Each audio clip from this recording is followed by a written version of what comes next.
Hello, everybody, and welcome to the Coach Mike Stewart pregame show presented by the U.S. Army, America's team. Visit them at goarmy.com. Thank you very much, everybody, for tuning in to your coverage of Moorpark College football. My name is Ryan Ketchum, play-by-play commentator for you this evening, alongside Nick Federico, who's going to be your color commentator analyst for you this evening. We're here at beautiful Moorpark, California for a nice Saturday night game. It's going to be another home game for the Moorpark Raiders. We're at Moorpark College, home of the Moorpark Raiders at Griffin Stadium. Moorpark Raiders are going to be playing host to the Fullerton Hornets. Now, the Fullerton Hornets are the #1 team in the nation, #1 team in California. This game will be sponsored by Wells Fargo. Together, we'll go far. Wells Fargo. So, coming into this game, Moorpark Raiders, unfortunately, they are on a 3-game losing streak. They won their first game against L.A. Pierce, the Brahmas, here at home. But ever since then, they have not been able to keep on track. Last game, though, was a very winnable game. It was only a 4-point loss to Palomar, so the offense did show some promise. Tanner Darling, star quarterback, number 22. Cameron Prentice-Brown, number 81. That star wide receiver out here for Moorpark College. We also have Edgin Bada, Mark Martin, those star running backs. What are you looking forward to see out of their offense? Of course, they might have not showed it with points in the past 3 games, but they showed a lot of promise last week. When I look at the offense, first thing I want to start with is Tanner Darling. I mean, this kid is a dual threat, definitely, Ryan. He can run the ball, but definitely air it out. Last week, as we're talking about against Prentice, he hit Cameron Prentice-Brown on a 75-yard strike right down the middle. You also got to watch out for the chemistry between the two of them. Cameron Brown leads this receiving core here with over 200 yards receiving and 2 touchdowns. So you really got to watch out for this relationship to develop over this tonight and the rest of the season, Ryan. Yeah, of course, you mentioned even that 75-yard pass. That was straight down the middle. It was the first pass play of the game, the first play from scrimmage out of Moorpark College. And last week it was at the 25-yard line. He just let it loose. Tanner Darling just let that thing fly, and it was a nice pass completion. Cameron Prentice-Brown, somehow, #1 wide receiver out of Moorpark College, somehow he was wide open. Nobody was guarding him. The secondary, there was a huge hole in there, and he was able to score a touchdown. Now, speaking about Mark Martin, Edgin Bada, number 6 and 5, respectively, they are those star running backs out here for Moorpark College. What are you looking forward to seeing out of him? Out of those two, that 2 running back duo tonight. Well, first I want to start with Edgin Bada. I mean, this guy is putting the team on his back. He leads the team not only in rushing yards, but also in touchdowns, with 4 touchdowns this season and over a couple hundred yards rushing. Now, along with that, though, Mark Martin, who's doing an exceptionally well job as the #2 running back here, he has over 150 yards, and that may not seem like too much, but he's averaging 5.5 yards a carry. So he can definitely get it done when you're handing him the ball off as well. Those 2 are definitely the powerhouse running backs for this offense, Ryan. And something that's great, Nick, as well with Moorpark College, they run, they have a bunch of coming at the running back crew. Edgin Bada. Definitely. Yeah, exactly. Edgin Bada wasn't even supposed to be a running back. The tight end was brought in. We also have guys like Raymond Thomas, number 25, Anthony McLean, number 28, that makes huge impacts on the game. Now, as well, we're talking about the offense. We also have to talk about that defense. The defense is very strong. That defensive line, Drew Mathis, number 10. We have number 51, Cameron Townsend, who's out there. Number 90 is also out there. Richard Watkins, number 47, Ryan Schmerbeck.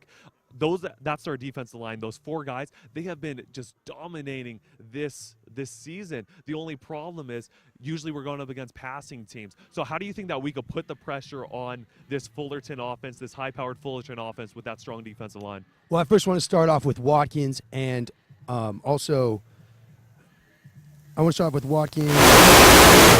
And Cameron Townsend. Cameron Townsend, thank you very much. These 2 are big boys. Watkins here is 6 foot, 325 pounds, can be very explosive. Both these guys are sophomores, so they're returning veterans, so they definitely know how to get the job done. Townsend, on the other end, 285, 6'5". He is a threat to be reckoned with. He can get it done. Now, I also want to talk about this new kid here, Drew Mathis. 6'4", 235, a monster, all right? He's a true freshman starting for this Moorpark defensive line, and he can be very explosive. He's going to cause a lot of problems tonight for this Fullerton offense. He is going to cause a lot of problems, and the defensive line is great, but as we were mentioning, that high-powered passing offense, Wilson, number 6, that's that star pocket passing quarterback for the Hornets, and since he's a pocket passer, he has over 800 yards passing on 9 touchdowns on the season. You also have Ladarius Skelton, number 16. He's more of a dual-threat quarterback. He has over 300 yards rushing on the season. I believe 387 yards rushing just on the season alone. So with that high-powered passing offense. We need to have that secondary step up. Hayden Galvin, number 17. Braxton Rogers, number 21. Landon Altore, number 14. J.J. Durden, number 15. What are you looking to see out of these guys? Maybe even going in a dime package or a nickel package. What are you going to see out of the secondary to try and slow down this high-powered Fullerton offense? When I first look at the secondary here, I want to start with the Torrey and also Hayden. These guys are not afraid to hit. In fact, these are the number 1 and 2 tacklers on this defense, which is not something you see very often in football. But these guys are not afraid to hit nevertheless. Hayden out here leading the team with 15 tackles, 15 solo tackles, followed by Torrey here leading them with 11. Hayden also leads the team in interceptions with 2. So this secondary is not afraid to hit, but they can also break up a lot of passes or, even take it back to the house. Yeah, we definitely see them take it back to the house. And speaking about taking it back to the house, just going really quickly to Vincent Corso. Vinny Corso, number 20, taking it back to the house. He has been great on the return game. He is a slot wide receiver, as you will see him, number 20. He's going to be, of course, starting tonight. Vinny Corso out of Westlake High School. He has been great at that slot receiver position, actually the number 2 wide receiver, but the return game, punt returns, kick returns, whatever it is, he is just great out there. He actually returned 2 punt returns in the Long Beach City College game when they were down by 59. They lost by 59 points, and he was still working hard out there and still making those big-time returns. Also, he had a kick return for a touchdown. It was earlier called back for a holding penalty in that first game of the season, but it shows his speed. What are you looking to see out of him tonight? Of course, you know a little bit about Vinny Corso as well from back in high school days, but he is just a great return man. What can you see out of him, and why is he so dangerous? Well, let me first off tell you, this kid is a workhorse. Like you said, 2 touchdowns when they're already down to Long Beach College. Also, too, the first week here against Pierce, he took one back on a kickoff return. This kid has some wheels. Kid has some various wheels. He's not the tallest guy, only 5'9", but this kid has some speed, and it's definitely some guy you got to watch out for on specialties. He's a threat. And he can also get it done, like you said earlier, Ryan, in the slot position. You got to watch out for him on those quick outs and, these hitch routes, because if he breaks one tackle, he's going to be gone. Very shifty kid. No, any last thoughts before we go to the game? Just watch out also, too, for the linebacking core. We got 2 young kids here, Daniel Henderson and also here with Richard Goldhammer, pardon me. And both these kids can get it done. They are number 5 and 6, respectively, on the chart, and they can hit. Be careful for them tonight. Definitely. Well, I think it's going to be a great game for Moorpark College. Once again, Moorpark College taking on the number 1 team in the nation, the Fullerton Hornets. This game will be sponsored by Wells Fargo. Together we'll go far at Wells Fargo. Thank you very much for tuning in to your Coach Mike Stewart pregame show presented by the U.S. Army, America's team. Visit them at GoArmy.com. We're actually going to be back in the booth in just a few moments, so please enjoy some messages from our sponsors while we go back in the booth, and it's going to be a great game.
My butt is so numb.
Hello, everybody, and welcome back to the booth. We're here. We're sitting down once again. Ryan Ketchum, play-by-play commentator. Nick Federico, color commentator, analyst for you this evening. Once again, we're here at Griffin Stadium, home of the Moorpark Raiders, for another Moorpark Raider home game. It looks like the teams are just stretching out, making sure that they are ready for this game. Once again, it's going to be the Moorpark Raiders hosting the Fullerton Hornets.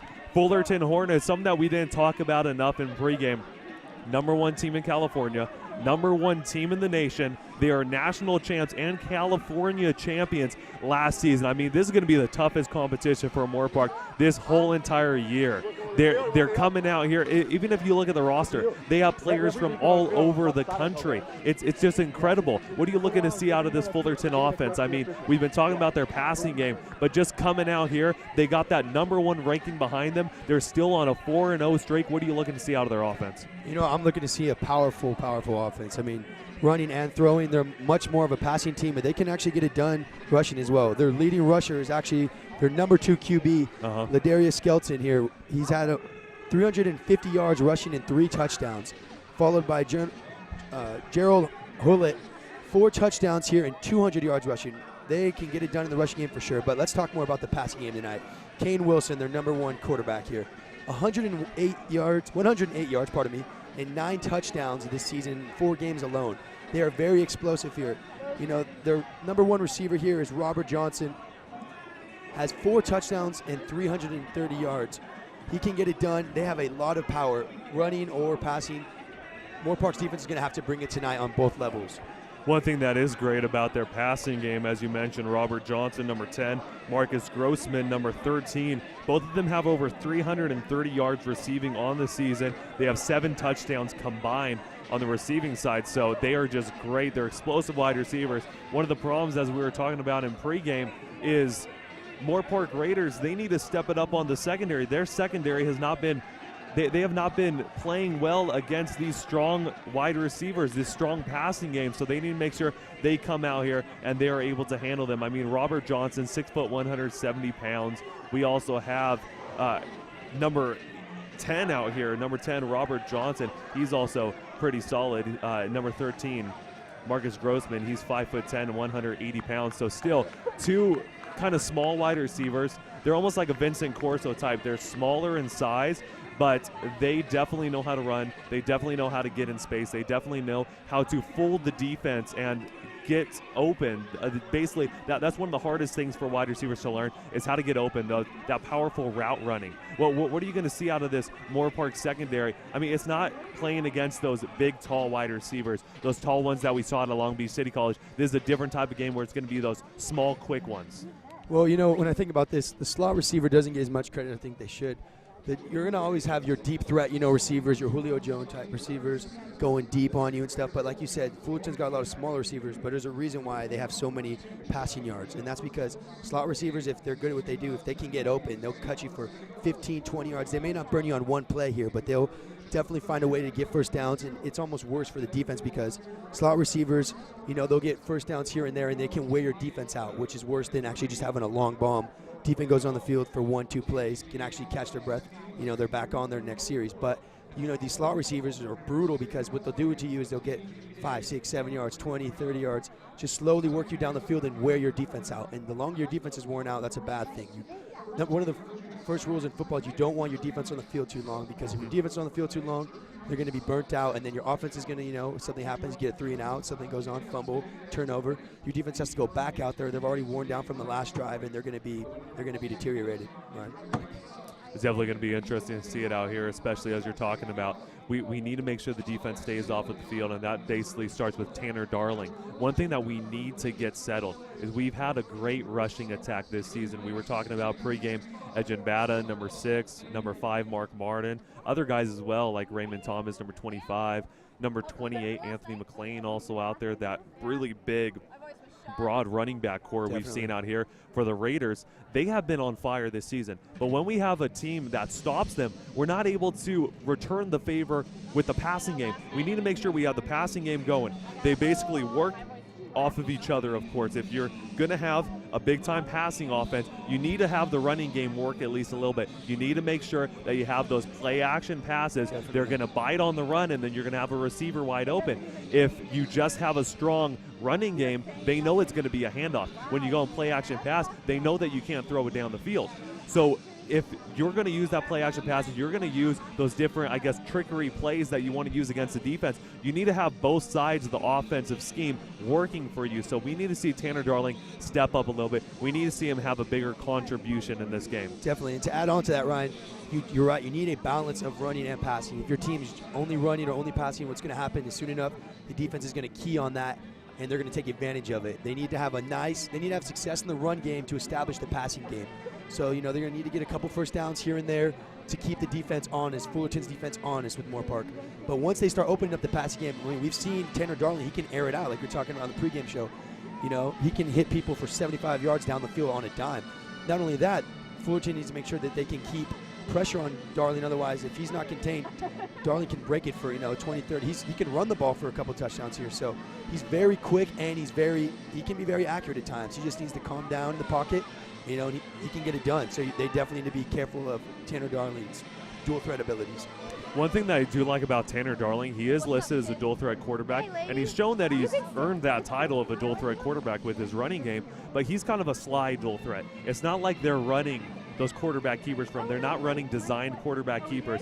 He's rolling out. He sees that the pocket's collapsing, and he's making something out of nothing. He's going for it. He's turning on the turbo boosters and getting that first down. You will see that tonight. So that's one thing that I do like about Darling's game is if he has nowhere to go, he doesn't panic. He doesn't panic like most pocket passers will and just throw it down the field, throw an interception. He will actually look at the field, he will look at everybody, he will see where the defense is, and then he's going to make his move. Then he's going to see, hey, I could run for that first down. So that's one thing that I do respect about him, one thing that I like. And another thing that I do like about him, he's very tough. He shows that the defense isn't going to bring him down. He's going to go full force into the defense. He even put his head down on a few first downs that we've seen in this game, in this season. So he definitely does not worry about his body. He puts his body on line, which is great to see out of a quarterback. Exactly, and we want to talk about his height and weight too. He's not one of some of these little quarterbacks you see here that just like to run around, like these Mike Vick type QBs that are like 5'10", 5'11". I mean, he's 6'1", almost 200 pounds, right? He can definitely he's kind of a big dude. You know, he's not going to be easy to take down. And as you've talked about before, he's not scared of contact, which is good. They got to be careful to protect the QB because most important player on the field. But you know, he's not scared to take a hit. He's not going to slide. He'll do what it takes to get the first down and for Moorpark to pull out this W tonight, right?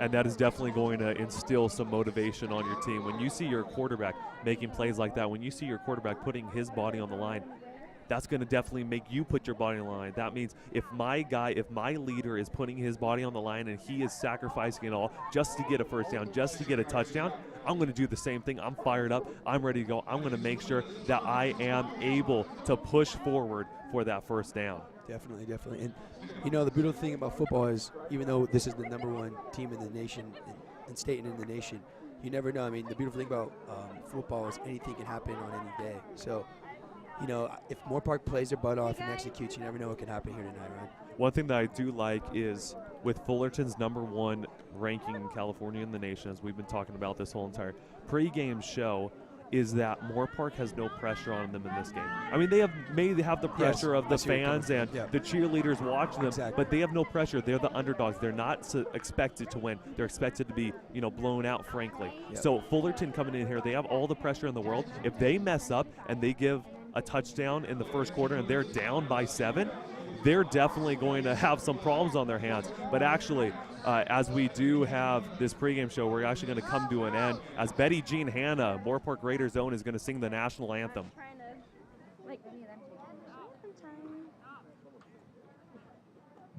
Get up, everybody, get up. Everybody stand up.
Now that was a great performance right there by Betty Jean Hanna singing the national anthem, one of your very own Moorpark Raiders. We'll actually be right back with you in a quick few minutes with a message from our sponsor. So we'll be back in the booth for your coverage of Moorpark Raiders versus Fullerton Hornets in just a bit.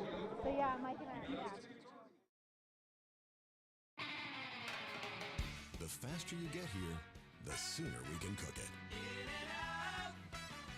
That's what a hamburger's all about.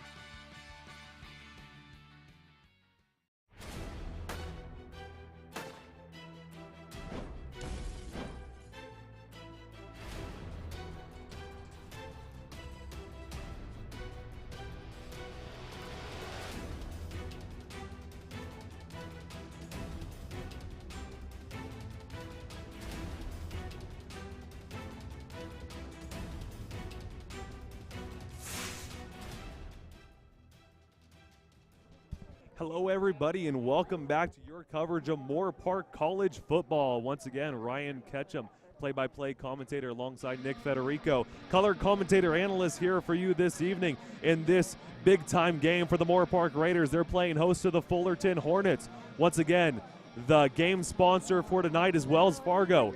Together we'll go far. Wells Fargo. Now coming out right now is the Moorpark Raiders. It looks like they're hyped. They're ready to go. Fullerton's also coming out. Fullerton, of course, they're going to be celebrating after their national championship, their California championship from last season. So they're going to be coming out here full head of steam, 4-0 in the season. Moorpark Raiders coming out here with a 1-3 record. Should have been 2-2 from last weekend, but just a few mistakes stopped them. But coming out here, Moorpark Raiders, what's the best part of opening up for a football game? I mean, it must just be exhilarating running out in front of the fans, running out with the cheerleaders, the music pumping you up. Well, for starters, I mean, it's amazing, man. The feeling you get when you're coming out of those tunnels with your boys. You know, I went to Royal, so we used to run out of this helmet, and we'd all bounce around right before the game. And right when you run out and you see all those people screaming and calling your name, it gives you this feeling that's like undescribable.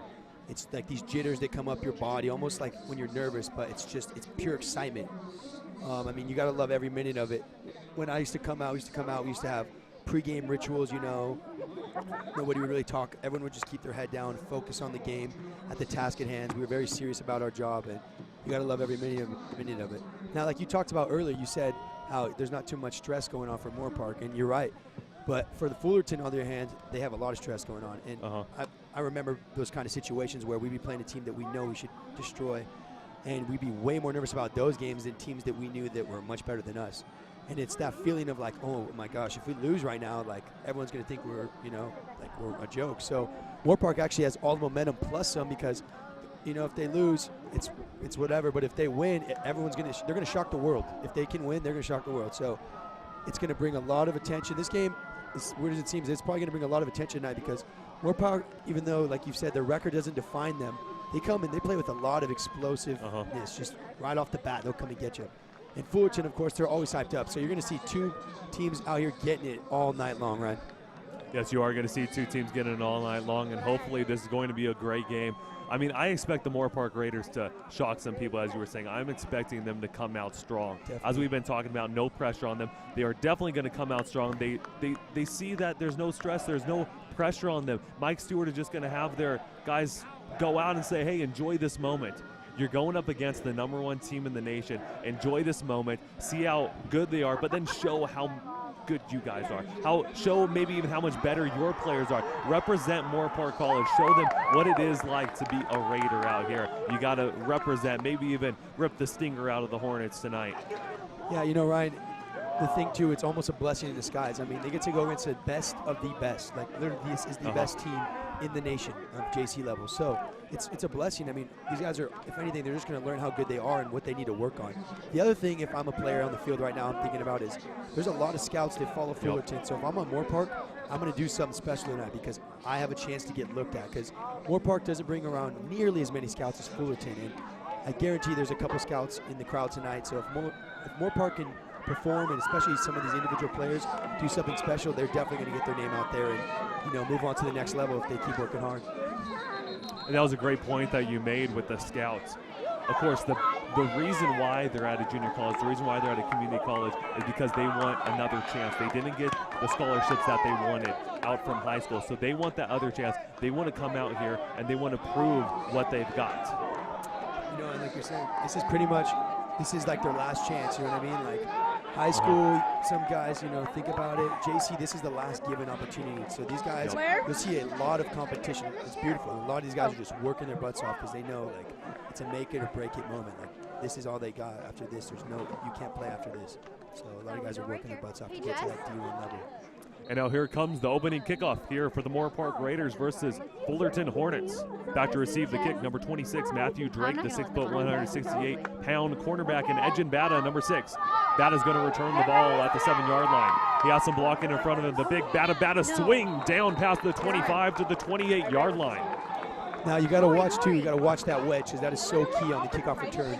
If the wedge breaks, then they're going to get through. So the wedge is very important because and it's a very scary job too because you have all these guys flying at you. And you got to sit there, post up, you know, and make a key block. But you know, Moorpark's wedge did pretty good there. He got a nice return all the way up to the 28-yard line.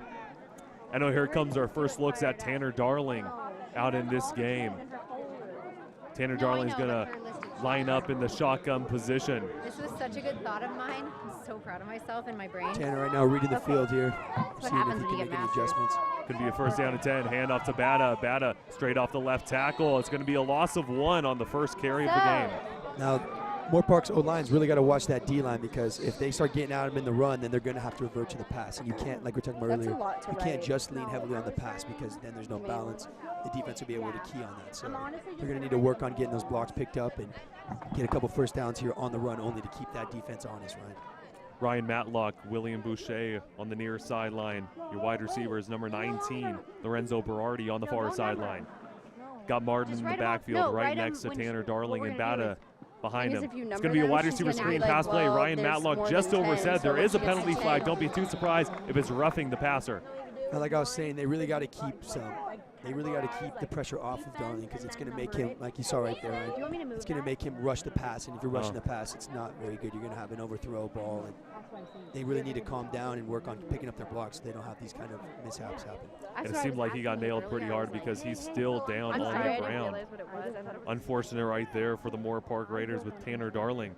But as we do have a break in the action, we're going to thank a few of our sponsors right now. We cannot do it without our sponsors, so we want to thank a few of them. U.S. Army. Go on business trips with a company like no other. U.S. Army. Wells Fargo. Together we'll go far. Wells Fargo. UCLA Health. It begins with you. UCLA Health. And Moorpark Center for Dentistry. We care about our community as much as you do. Moorpark Center for Dentistry.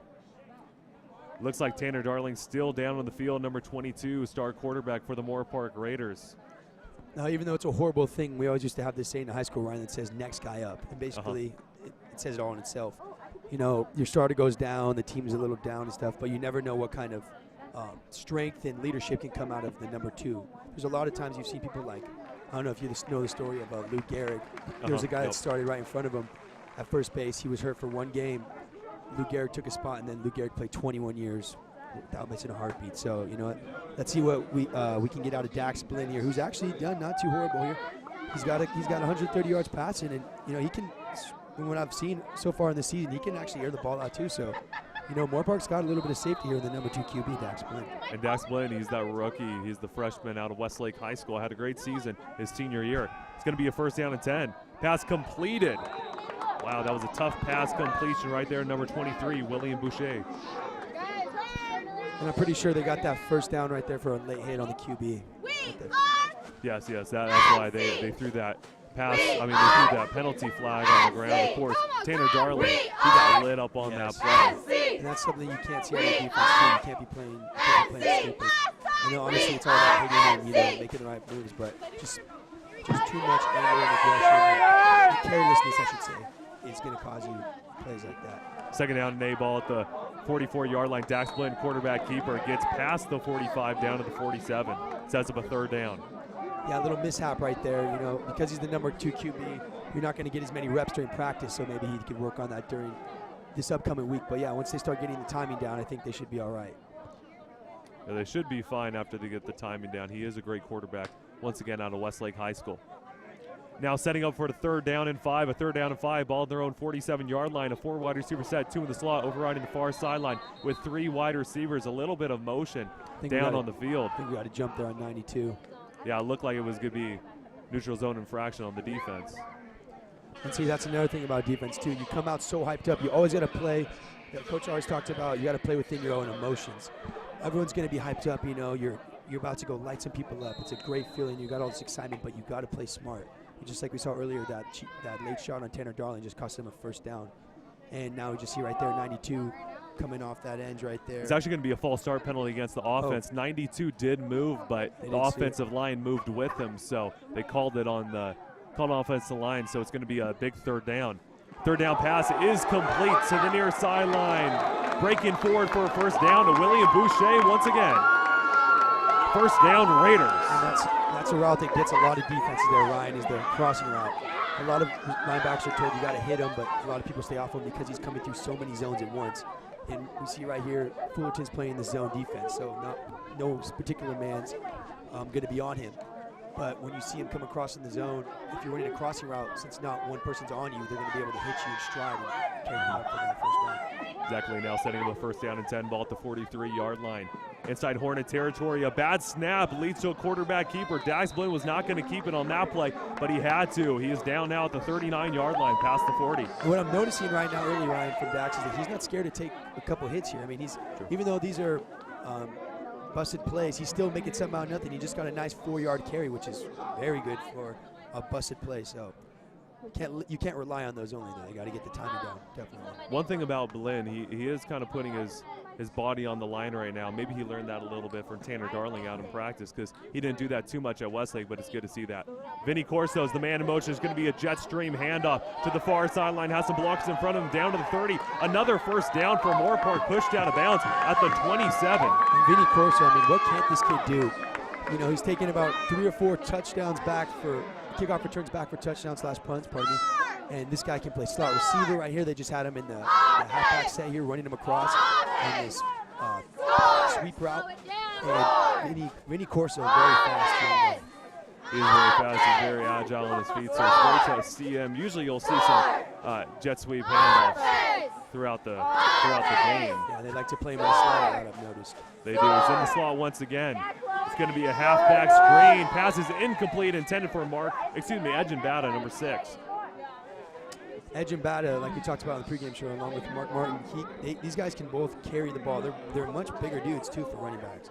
I mean, these guys have a lot of weight on them, and they are not scared to make contact. Edgin Bata leads this offense in touchdowns with 4 rushing touchdowns.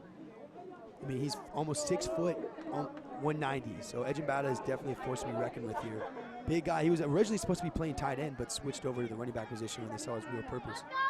Got a man in motions. Bata once again. Blinn dropping back to pass. Pass is incomplete. Intended for Berardi. It's going to be third down. 3rd down and 10 now coming up for the Raiders.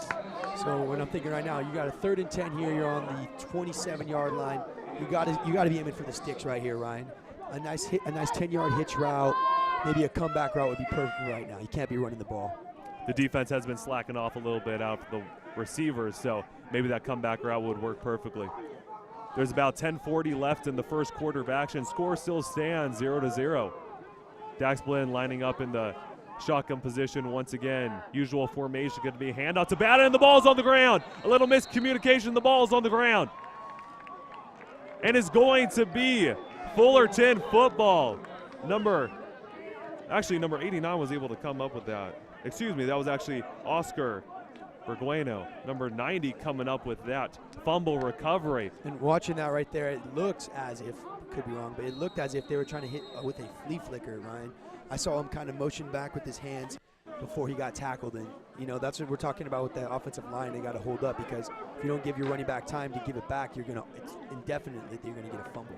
Yeah, you definitely have to have the offensive line playing strong, but you got to maybe even have to even have an audible, as we see a nice gain right here, tiptoeing on the near sideline. That's going to be a big first down out here from Fullerton. That's Davian Bullock. Yeah, he just bounced that outside here. You know, the ball was on the right side of the field. They're going to use that wide side of the field there to get a first down. And Davian Bullock out here with some wheels. This kid just picked up another first down. There it comes, another pass. Pass is completed to a receiver on the near sideline, breaking 2 tackles, cuts back to the middle, has nowhere to go, but still juking out of those tackles. Nice gang tackle there by the defense, too. That's one key thing to winning football games. You got to gang tackle. The more the merrier, right? The more people you got swarming around, the less likely they're going to get out of that. So that was good by the Moorpark defense being alert right there and coming up on that tackle, stopping the full first down. It's now going to be a 2nd down and short, a 2nd down and 1. Wilson, quarterback in the shotgun position. He has an empty backfield, 5 wide receivers spread out wide. Draws back to pass, looks quick. Pass is completed. Trying to make a move on his defender down at the 36. That was TJ Griffin, number 8. Yeah, one thing I really like about this defense here, Ryan, is that especially the secondary, they're not afraid to hit here. Led by Hayden, number 17. He leads a team in interceptions and tackles, so the secondary can really give you a pop on that. Same formation, empty backfield on a 1st down and 10. Stepping up in the pocket. Pass is completed to his man. A nice spin move.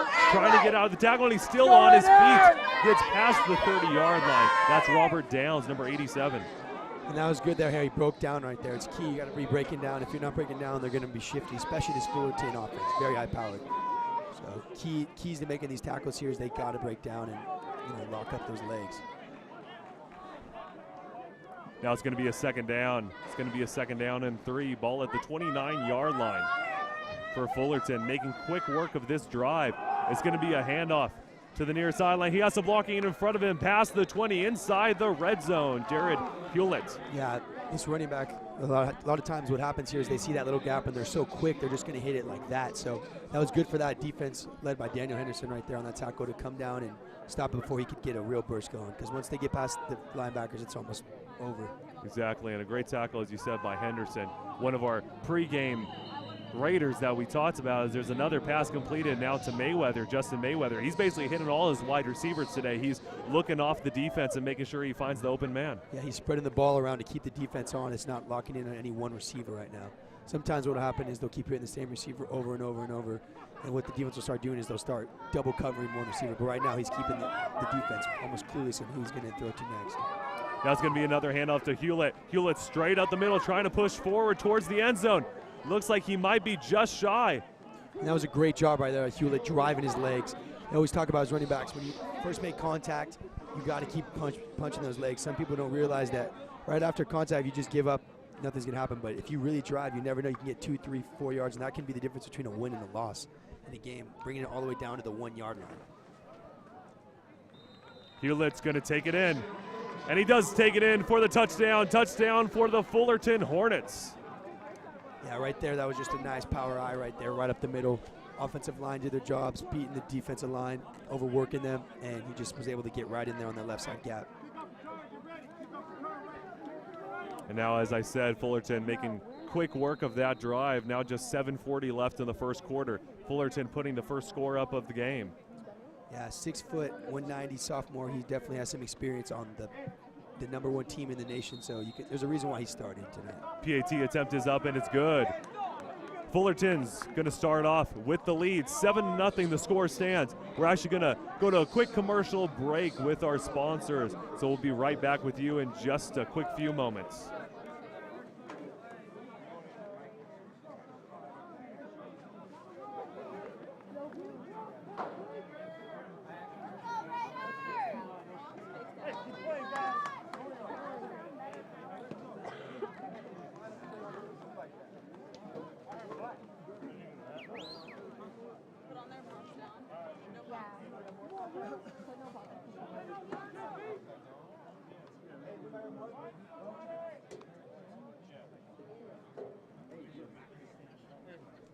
All right, everybody, we're now back. 7-0, the score stands off of the Fullerton touchdown.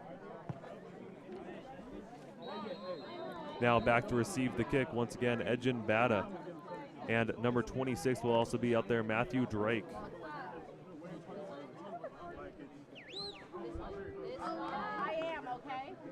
Now, it seemed like Fullerton, they just made quick work of that one. They were using their, they were using the passing offense, they were using the rushing offense. They made quick work of that, and they definitely knew what they were doing as Edgin Bata receives the kick at the own 5-yard line, bringing it past the 25. So great field position. Another good return, yeah. I like what the wedge is doing there. They're trying to hold the blocks as long as possible, but I like Edgin Bata here just hitting the hole right when he sees it. You can't wait, especially on kickoff return. See a lot of these guys going east and west, and they always talk about you got to go north and south. Drops the shoulder and able to get a nice pick of about 20 yards on that kick return. As you mentioned, too many guys are trying to have those highlight plays, trying to sneak around, but if you just go straight up the middle, you're going to get past the 25-yard line every time. Exactly. Saw some of these receivers on Fullerton earlier doing some spin moves here that's just cost them from getting the first down. So if you just one move and go, you're more likely to get that next level. Now coming back, Dax Blinn, his second drive of the game after coming in after the Tanner Darling injury. Blinn drops back to pass on a first down and 10, has nowhere to go. Pass is incomplete, intended for Boucher. Yeah, and right there we just saw him, just the D lineman right there, number 98, come through and make something out of nothing. Just swim moving that offensive lineman, right tackle, pardon me, and getting in there to Dax Blinn. Now, like I was talking about earlier, these offensive lines really got to hold up, because if your quarterback's constantly having pressure, if they can even get the ball off, they're going to throw it under the heat, and that's most times going to lead to an incompletion or even worse, an interception. So they got to be able to hold a little bit longer here and get their Dak split some time here to get the ball off. 2nd down and 10. It's going to be a handoff straight up the middle. He has nowhere to go. It's actually going to be a loss of 1 on the play. Yeah, that D line right there just blew up that middle gap right there and caused that total traffic jam for. It's okay. I've got Yeah, Mark Martin. Yeah, number 5. He couldn't bust through there. Yeah. Now we have a Cameron Prentice Brown sighting, number 81. We haven't seen him so far in this game. A little interesting why we haven't seen him, but now he is going to be on the far sideline with William Boucher on the near sideline. You're going to see Vincent Corso, number 20, and Christian Graves, number 11. Yeah, Cameron Brown here, the number 1 receiver on this team. This has surprised me too. We haven't seen him yet, so let's see what he probably get some work done here. Vinny Corso, the man in motion, number 20 on the 3rd down and 11. Draws back to pass, has the pressure coming. Blinn throws an interception. Wow, it was caught by Jacob Jones, the defensive back. He felt the pressure right there, as you saw, trying to hit Cameron on that route right there, on that post route, but it was broken up by number 42 on that. Yeah, Jacob Jones right there. Jacob Jones, yeah, able to get it done.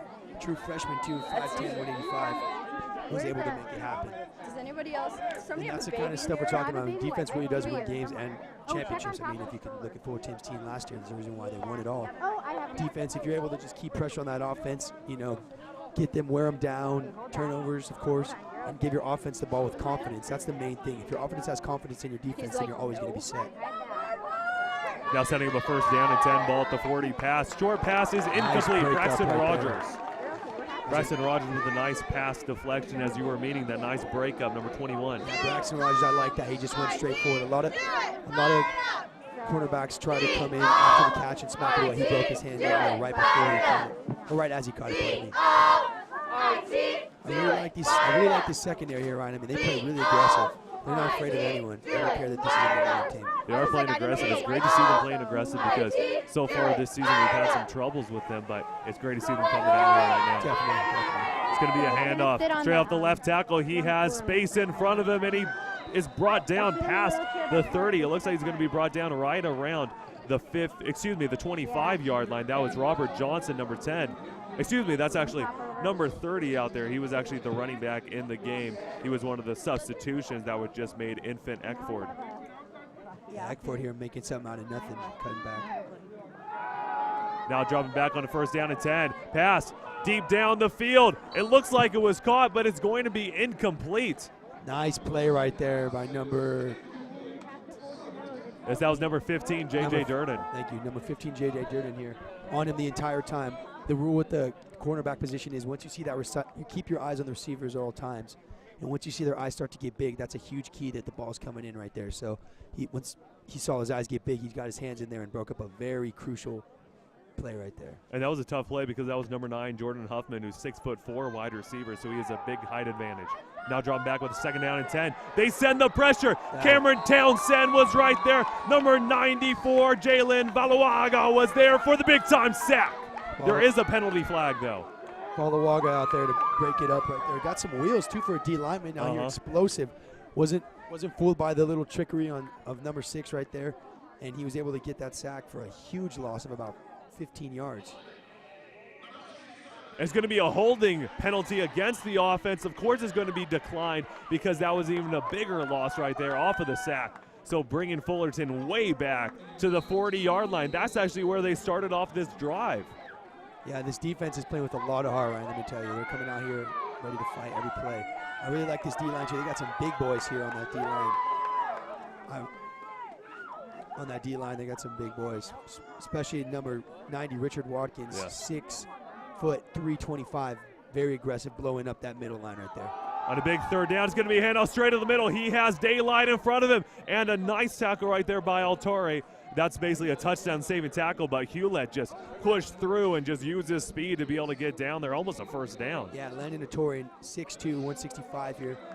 You know, that is where all games come down to, breaking down an open field. You do that so often in practice, and you saw him right there making a crucial play. Now a big 4th down and 3, a 4th down 3 ball at the 19-yard line. Inside the red zone, pass is incomplete right off the hands of number 87 right there, Robert Downs. Moorpark caught a break right there, Ryan, but you know what? Take him when you can get him, right? Right there, right there. You could have saw most likely a touchdown right there, but sometimes you talk about hearing footsteps, and that's when you're running the scariest part of the field, especially for a slot receiver. Running right in the middle of the field when those big linebackers are going to clean your clock. So I think the Moorpark defense got in that receiver's head right there. So they caught a break, but let's see if they can use this momentum to go down the field and score. Downs might have been sponsored by Butterfingers off of that missed catch. That incomplete pass sets up a 1st down and 10 for the Moorpark Raiders at their own 19-yard line. Usual formation with 4 wide receivers. It's going to be a handoff. Mark Martin is still on his feet, down to the near sideline, past the 30 to the 34-yard line. Big time 1st down for the Raiders. Mark Martin there with that nice stiff arm. You saw him bust it out left, put his hand down, and just shoot straight up that gap. Stiff arm is so crucial for these running backs. That was nicely executed by Mark Martin. Especially when you're 230 pounds. I mean, this guy's a big man running at you. There's a reason why he's a number 2 rusher on this offense. It's now a 1st down and 10, ball at their own 34-yard line. Blinn is in the shotgun position.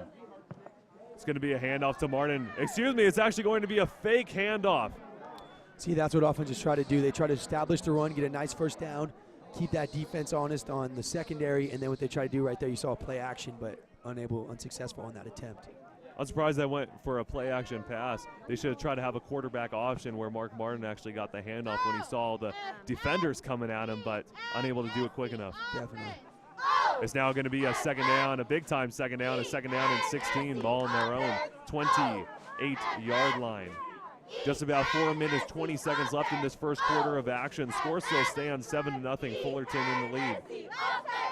Blinn drops back to pass, looking middle, and it's incomplete. Intended wide receiver was Vinny Corso, number 20. There is a penalty flag down on the field.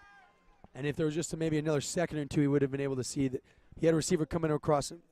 I'm pretty sure it was Vinny Corso on that crossing route. The crossing routes, like we were talking about earlier, it's very hard to cover for defense because when you're playing zone defense, he's in someone's zone every 2 seconds. So maybe if the offense can hold up just a little bit longer there, Blinn will be able to hit Corso on that nice drive and then pick up a 1st down. As you mentioned, you have Vinny Corso on a crossing route, and then you also had Ryan Matlock on a deeper post route almost. Right across the middle, so if he had a few more seconds. I mean, he had as many seconds as possible because there was actually a holding penalty, which they declined. So definitely, the offensive line just has to step up a little bit right now. It's going to be a big-time 3rd down, a 3rd down and 16. Corso's the man in motion, Vincent Corso. It's going to be a wide receiver screen to Ryan Matlock, and they sniffed it out right away. He's going to be brought down for a loss of yards. Yeah, on that play, I'm not really sure what they were thinking there, trying to go with the screen. I mean, I think they probably are trusting their receivers right there to get the blocks done. But on a 3rd and 16, it's a lot smarter to just throw it out deep. It is a lot smarter to throw it out deep, and Devin Hessler, number 54, the 6'3", 220-pound linebacker, definitely sniffed that one out and knew exactly where they were going. They definitely studied tape for this game. Now here comes obvious punting situation on a 4th and 15. Excuse me, that was actually a gain of 1 that Matlock got. So at least he was able to gain something, but still a little interesting why that play was called. Little mind-boggling, but with 3:20 left in the 1st quarter, score still stands 7-0 Fullerton. A deep booming punt. Wow, he has some leg on him, recovered at the 15-yard line. There is a penalty down on the field. He's still on his feet, down past the 35. We got some scuffling going back there with Mark Martin and number 92 on that Fullerton team right there. You know, and that's the kind of stuff that I was talking about. You got to keep your emotions in check, something like that. They're lucky there's no flag on the play for Fullerton. That could have brought the ball back even more. Or it could have potentially, which way they called it, hurt Moorpark, and it could have cost them an extra gain in yards for that Fullerton offense. Exactly. That was Shane Darso, number 92, the defensive end. Shane Darso, yeah. But now there's a penalty down on the field as that was number 1, Justin Mayweather, that had that big-time return right there for Fullerton. It's going to be brought back, though, however. Most likely going to be a blocking in the back. That's going to be against the return team, so it's going to be half the distance to the goal line. They're actually going to mark it at the 11-yard line, so deep in their own red zone. Moorpark right there with a nice call on that flag, putting them in a good position here to make a safety or rush that offense into throwing a turnover. So now here it comes out. We got a new quarterback in, number 16, Ladarius Skelton. He's that other quarterback, that dual threat that we've seen that had over 380 yards rushing on Definitely. the season. Very quick, very quick. Rolls out to the far sideline. Drew Mathis is right there. The pass is incomplete, thrown a little low and behind the wide receiver. Nice pressure right there by number 10, Drew Mathis. We were talking about that 6'4", 235 monster, true freshman playing too on this D-line.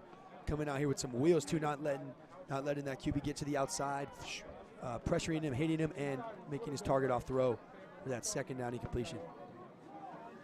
It's now going to be a 2nd down and 10 off the incomplete pass. Skelton in the shotgun position. He's going to hand it off to the fullback. Fullback rushing forward, just able to get back down to the line of scrimmage.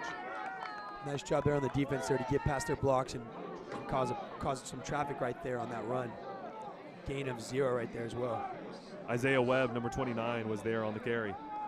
And I mean, look, we're almost at the end of the first quarter here, and Moorpark is playing with some pride. I mean, they're only down 7-0. This is anybody's game right now, Ryan. When you were down 7, just by 7 points against the number 1 team in the country, I mean, as you said, they are showing some pride out here and showing some Moorpark Raider football. On a 3rd down, it's going to be a pass completed. Hayden Galvin's right there. It does not make the tackle. Drew Mathis and Hayden Galvin finally able to bring him down. Nice play by Hayden Galvin right there, Ryan, flying in there, causing some disruption. Even though he didn't make the initial tackle, what he did is we had to make the receiver restart his feet there, which then his other cornerback was able there to come in and make the tackle. That was Hewlett there, number 2 on the reception. Now it's going to bring up an obvious punting situation right here on a 4th down and 8, ball at the 13-yard line.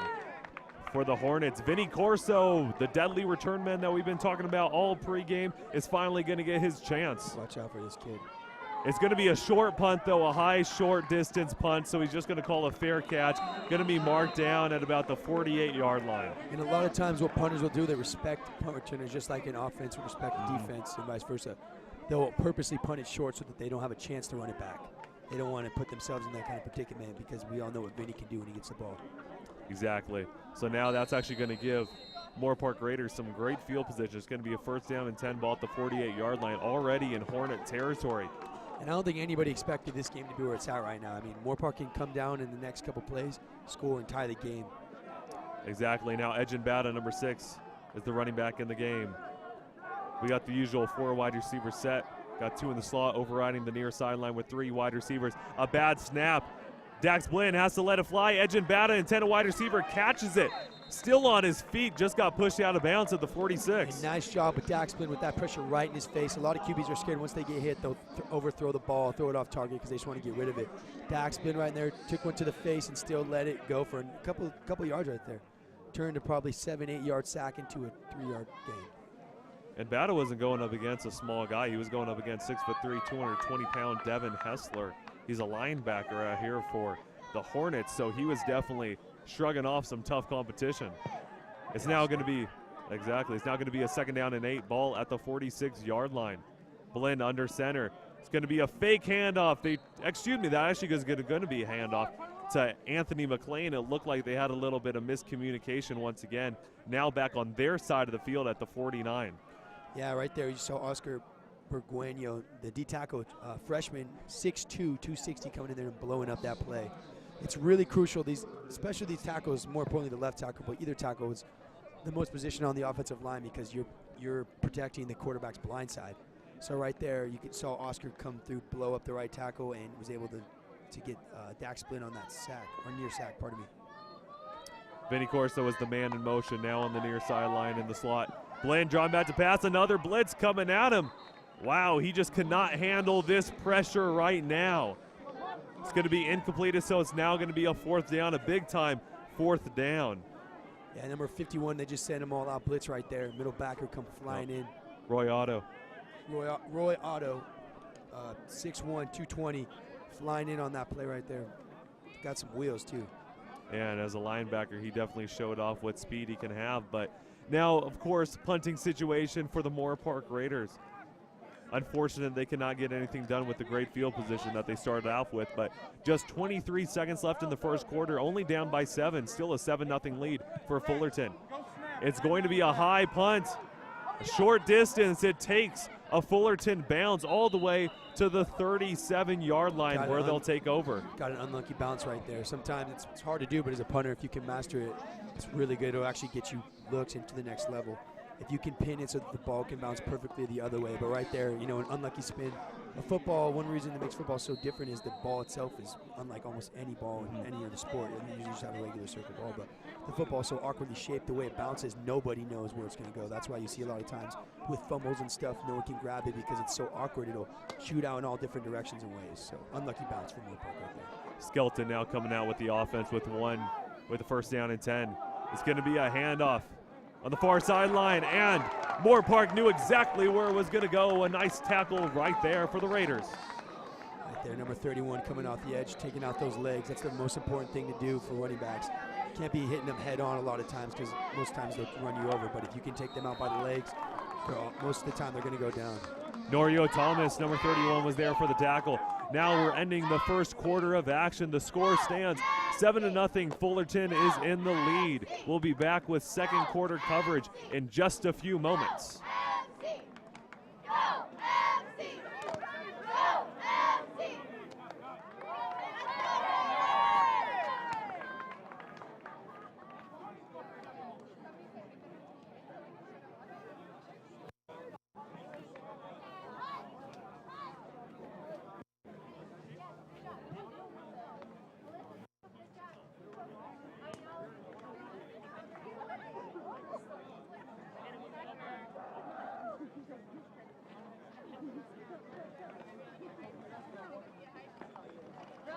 That's all you, sorry.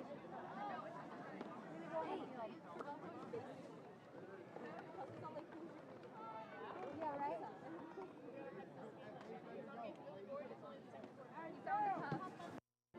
He's like, oh, sweet deal, man. It's right.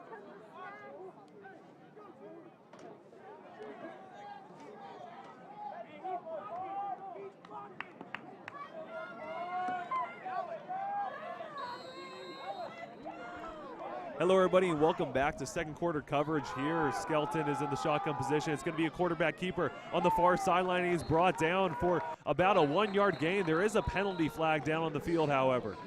Drew Mathis again. I mean, he's just stunning me right now with his speed and athleticism for a D end. You just saw him right there. You just saw him right there run down on that running back right there, get him by the back shoulders and rip him down for a 2-yard gain, which would have probably been about a 10, 15-yard gain for sure. Definitely a first down. Drew Mathis got some wheels and some height. 6'4", 235 freshman. Watch out for this kid. And he definitely showed some wheels while chasing down that dual threat quarterback, Ladarius Skelton, on that quarterback keeper. Yeah, Ladarius Skelton, I mean, this guy is very quick here. 470 yards this season, 5 touchdowns. Really quick guy. It's going to be. And that's passing alone, sorry. Yep, exactly. It's going to be illegal blocking against the offense. Looks like it was a chip. So it's going to be now a big-time second down. It's going to be like about a second down and 23.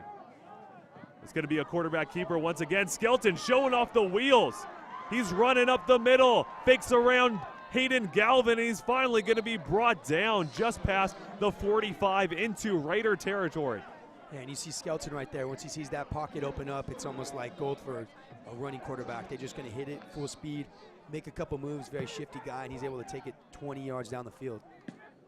And yeah, he basically he took it about 30-plus yards down the field. Pardon me. So great job. No, he could take it 20 any day, but especially with that big hole, he could take it up to 30. Hewlett gets the handoff on the far sideline, has some blockers in front of him, able to get a first down, it looks like.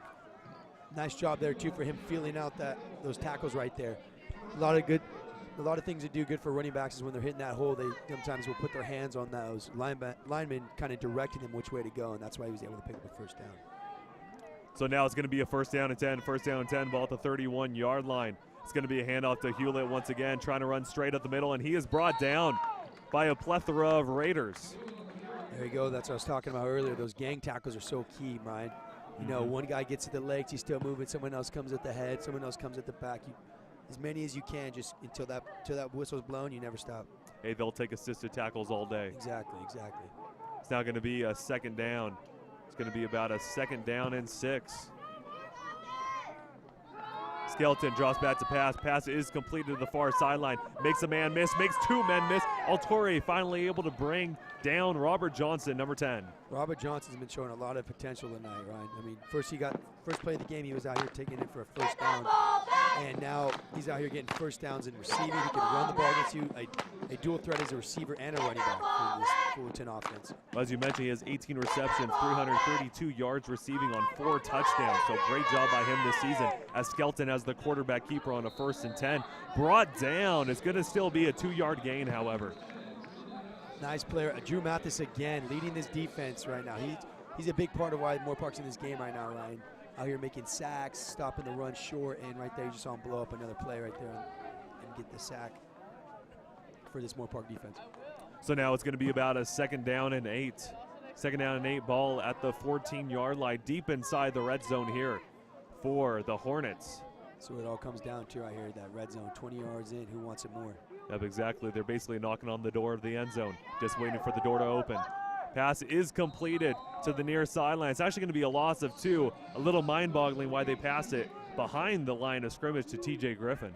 Yeah, you got to be careful when you're a QB throwing those screen routes, because if you throw it behind the line of scrimmage, that's considered a fumble, so that can easily be turned over. So whenever you're hitting those screen routes, you got to make sure you're throwing that ball just a little bit curved to the left, to the forward, so that you can, if it's missed, it's just going to be called an incompletion instead of a fumble.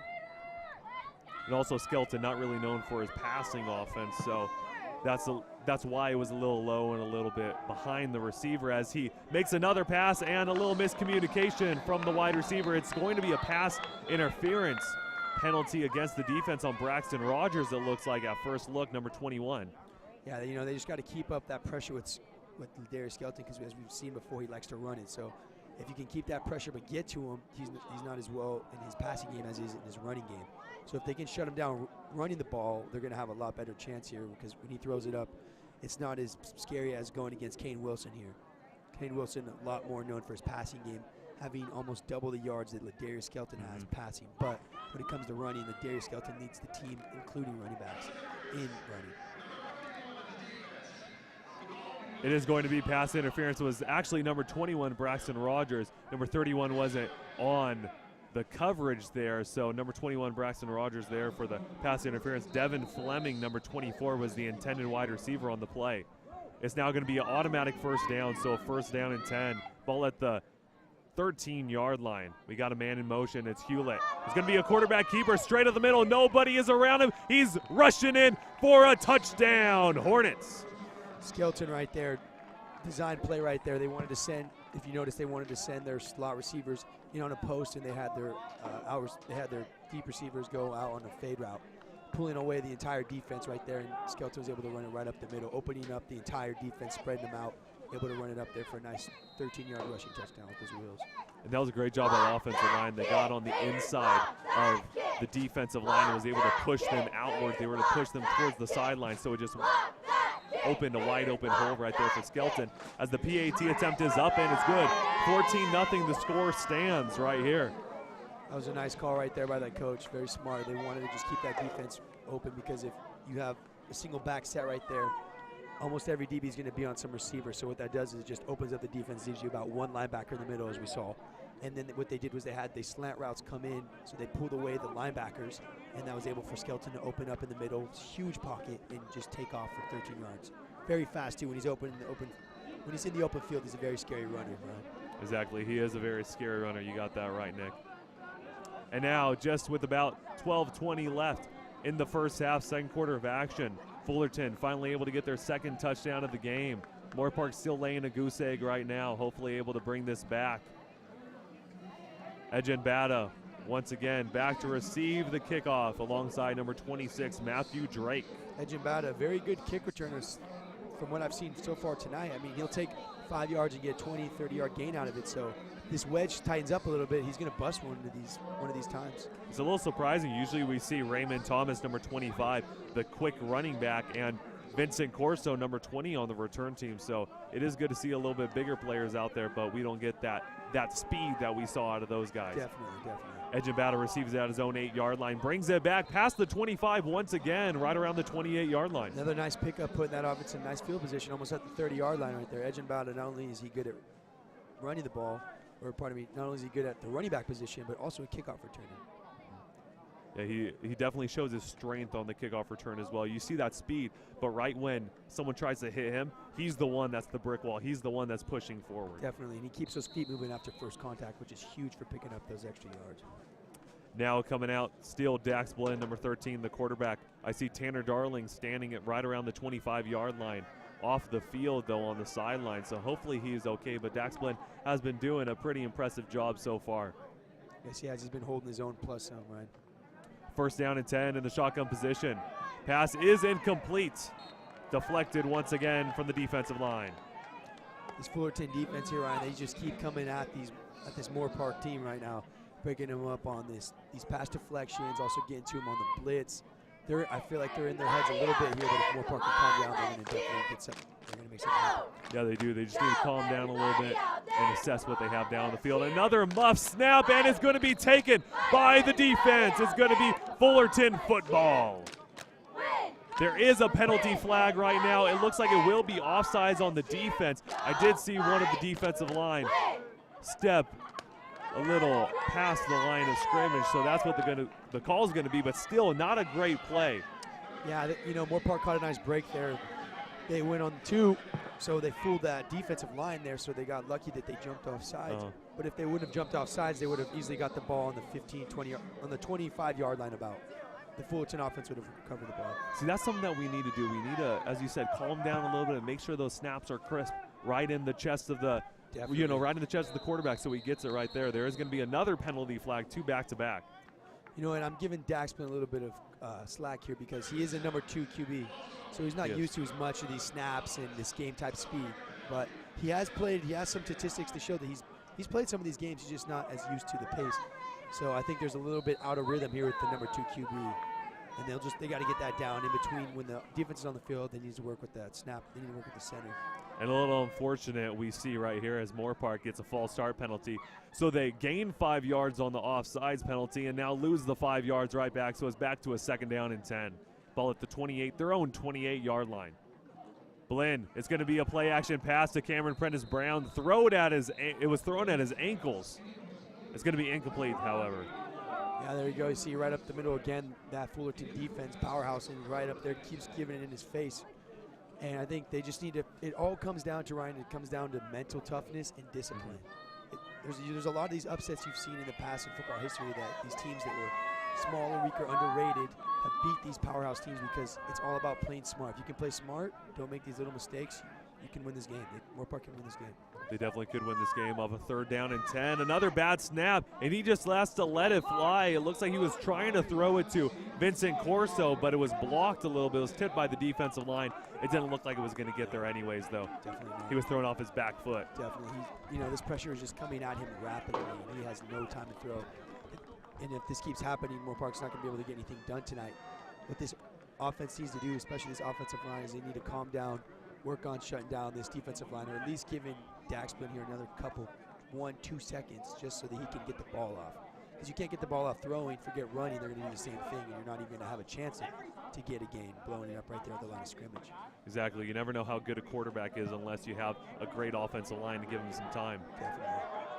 A deep punt down to the 25-yard line. That's where Mayweather will take over. A quick few spin moves, just able to get past the 30 to about the 32-yard line. Nice punt, by the way, right there. That was about 55 yards, I would say, going downfield. This punter, he's doing pretty good tonight, giving this defense some nice, comfortable field position to work with, giving it usually about 60 to 70 yards plus before having to worry about goal line stops.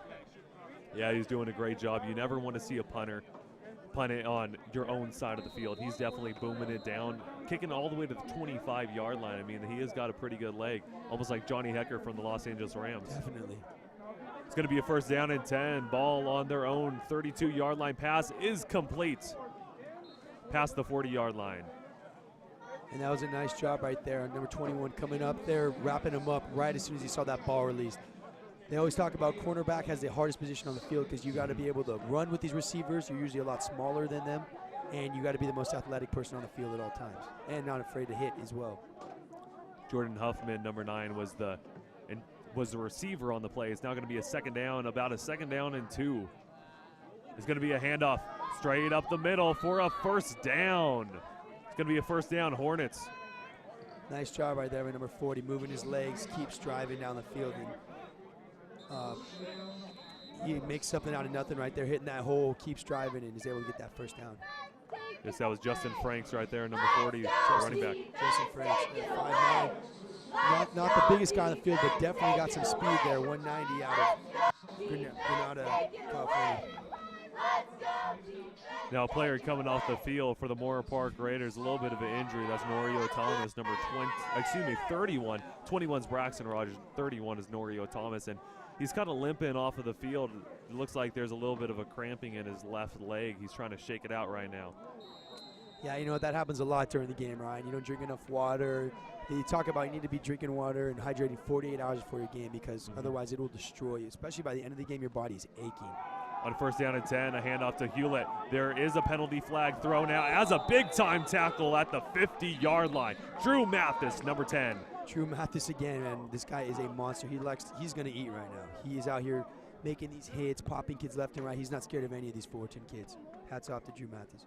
Yeah, he has his plate ready for the buffet right now. He's just making tackle after tackle. And back in the game, just a quick side note, number 6, Kane Wilson. There is a penalty flag, however, right now. It looked like it's going to be against the offense. Yes, it's actually going to move them back. It's going to move them back quite a few yards. It's going to be chipping. It's going to be a chip block. So can't be doing that, especially on that. You see, it was taken out of the NFL for a reason a couple years ago. More than a couple years ago, pardon me, a couple decades ago, and just been forced at as you go down the divisions. But you can't be clipping. It gets a lot of people hurt, just dropping your body right into someone else's kneecap. That's how you see these MCLs, ACLs. Season-ending injuries happen from one little block. It's on the clipping block. It is going to be a big first down now. Wilson has nowhere to go. Trying to look downfield, almost trips up. They're trying to get him down for the sack, but he gains about 3 yards. And number 90 right there, Richard Watkins out here making something out of nothing. As you just saw, he didn't get the tackle, but he caused pressure on Kane Wilson right there to have to stumble, get to his feet, and then before some of the others Raider Moorpark guys were able to make a tackle. A great thing that they were able to secure that tackle, because if they weren't, he would have let it fly downfield. Definitely has a great ability to just let it rip with 800 yards on the season. Now it's second down. It's going to be a pass. It's going to be intercepted by the Moorpark Raiders. It was deflected right there. Daniel Henderson, true freshman out of Royal High School, out here making that deflection, causing that play. It was very good awareness right there for him to see him locking in on that throw and causing that nice turnover, giving Moorpark some nice momentum. Drew Mathis is able to get the amazing interception, but as you mentioned, Daniel Henderson, number 40, it would not be possible without him. With that tipped ball, it was just flying in the air, and Drew Mathis saw it. He beamed in with it with his eyes, and he knew exactly where to go to be able to secure it. Yeah, Mathis out here just making plays left and right, man. An interception added to that stat book. It's going to be a first down and 10, ball on their 41-yard line. The blitz is coming. It's going to be a pitch to Bata, but Bata has nowhere to go. I mean, they need to try to call some audibles. Maybe if you see the rush coming in, maybe just let it fly. Let it fly, have some little slant routes, about little 5-yard pass. They need to do something like that. Definitely. What they're trying to do right now, Ryan, is they're trying to establish a run game because they don't have one right now. But as you can see, that's not working, so they are going to have to revert back to the pass. But this is what I was talking about earlier. They got to keep some sort of balance, because if they only pass, defense is going to start blitzing left and right because they know they're not going to run the ball. Yeah, and if you're able to have that strong rushing offense, you're able to do some play-action passes, and the defense will bite on the run, so that'll open up some more opportunities for them. Definitely. It's going to be a second down and 14. It's going to be a handoff straight up the middle. Only able to get back to the line of scrimmage is actually going to be marked down for a loss of 1 for Mark Martin, number 5. Yeah, as this defensive line here is giving this offense, Moorpark's offense here, some work, blowing up on almost every single play. They got to find some rhythm here, Ryan. Yeah, they do need to find some rhythm here. They need to get something going. I mean, Dax Blinn has to get some confidence in him, because the last drive, there was like 6 guys running at him the whole entire time. They were sending blitz after blitz after blitz. That last play, there was 9 guys out of the 11 that were next to him right there, all gang tackling. So they got to tighten up a little bit here and just calm down.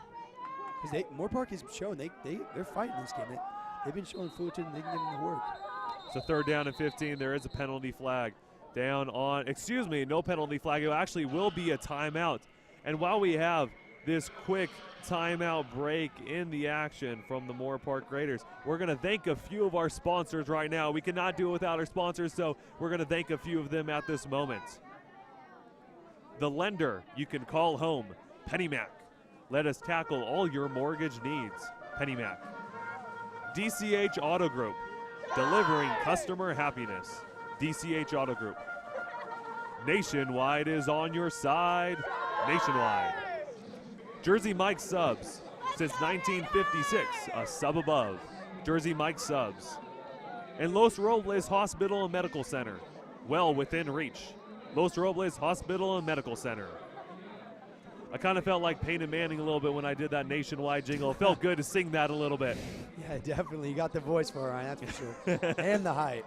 I got that Peyton Manning voice, Definitely. the forehead voice. Definitely. Exactly. And we have a little promotion here for Moorpark College. Actually, Custom Pie Pizza. So attention Raider fans, come down to Custom Pie Pizza for a special Raider happy hour following the football game versus Fullerton College right now. It's going to be after the game till close. There's going to be specials on appetizers, beer, wine, cheese, and margarita pizza. It's going to be open right after the game once again till closing. There's going to be coaches there. Us broadcasters are going to be there. It's going to be a great time, so come there and meet us. Once again, Custom Pie Pizza, the best wood-baked pizzas in Ventura County. Custom Pie Pizza. You know what, I think I'm going to go down there after the game, too, and I'm going to get one of these spectacular pizzas. That's what you keep talking to me about. Yeah, exactly. They have some great pizzas. One of the best things is their their wood-baked wings. Oh, they have that these wings to die for. That sounds delicious. Exactly. Now setting up a third down, a big third down and 20 off of the penalty. Blinn lets it fly. He gets lit up on the play, and the pass is just incomplete. Hats off to Blinn right there for staying in the pocket right there and taking a heavy blow. Just overlet his receiver just a little bit, but that's what I'm talking about. That pressure right there will cause your quarterback to not be on point. So if they can just, that was a little bit better though. They gave him a little bit more time, that offensive line, but they got to work on it just a little bit more, because if he has another half second right there, Ryan, he's sending that for a nice 30, 40-yard pickup. That was Lorenzo Berardi, number 19, the intended wide receiver. But as you were mentioning, he got lit up on the play. It was nice to see him stand in the pocket, as you were saying. It's good to see him actually take a hit and still throw it down the field and almost get a pass completion on that Definitely. play. He's not scared to take a hit, but he can't keep taking these hits, otherwise nothing's going to happen for Moorpark this game. A great punt right there, pinning them within their own 15-yard line. They're going to be plotted right around the 14-yard line. That was Justin Mayweather calling the fair catch. And I mean, this punter keeps putting them in the defense in great field position, pinning the Fullerton Hornets here inside the 20 or less most of the time. He has a big boot. He can just kick it all the way down the field, 50, 60 yards plus. Definitely something that scouts will probably be looking at. Yeah, his boot's quite a hoot right now. He's definitely going to get a lot of looks because this punter can definitely pin them within their own 20. Inside their own red zone once again, the Hornets trying to make something happen. Up 14-0 with just under 8 minutes left in the first half, second quarter of action. Setting up a first down and 10 at the 15. A deep pass play down the middle, and it's caught. It's going to be an electrifying pass play. He has one man to beat, down to the 20, down to the 10. It's going to be a touchdown. Fullerton, Robert Johnson, number 10, with the electrifying touchdown completion. And Robert Johnson, man, that's the number one receiver we were talking about here. He has, the number one receiver on this offense right now with 332 yards receiving, and after that, for sure over 400 yards, and now 5 touchdowns on the season. That might have actually broke his longest reception of the year, which was 73. I'm pretty sure that was about 75, would you say? 75? Yeah, it was 85-yard pass completion. Yeah, so there's his new longest. You really got to watch out for Robert. Exactly. He definitely showed that he had the speed right there as well while outrunning Braxton Rogers, number 21, one of the speedy defensive backs that we have. The PAT attempt is up and good, though, so a 21-0 lead here for Fullerton.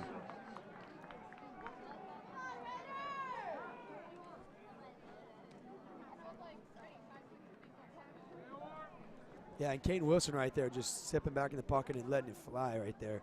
That's the kind of stuff he can, do to you on this defense. He can pick you apart. He can hit you on the shallow routes. Not known for it, but he can run a little bit as well. Not as much as Skelton does, but he can definitely run around the pocket. And he's just added to his resume as well. 10 touchdowns on the season, has over about 900 yards on the season, and he just keeps adding to that stat book, Ryan. A great job by him. That was a dime of a pass right there. If we were on NFL Network, that would have been Dilfer dimes. Definitely. One thing that you don't see a lot, but it can work, like we see in Fullerton's offense, is a 2-quarterback system here.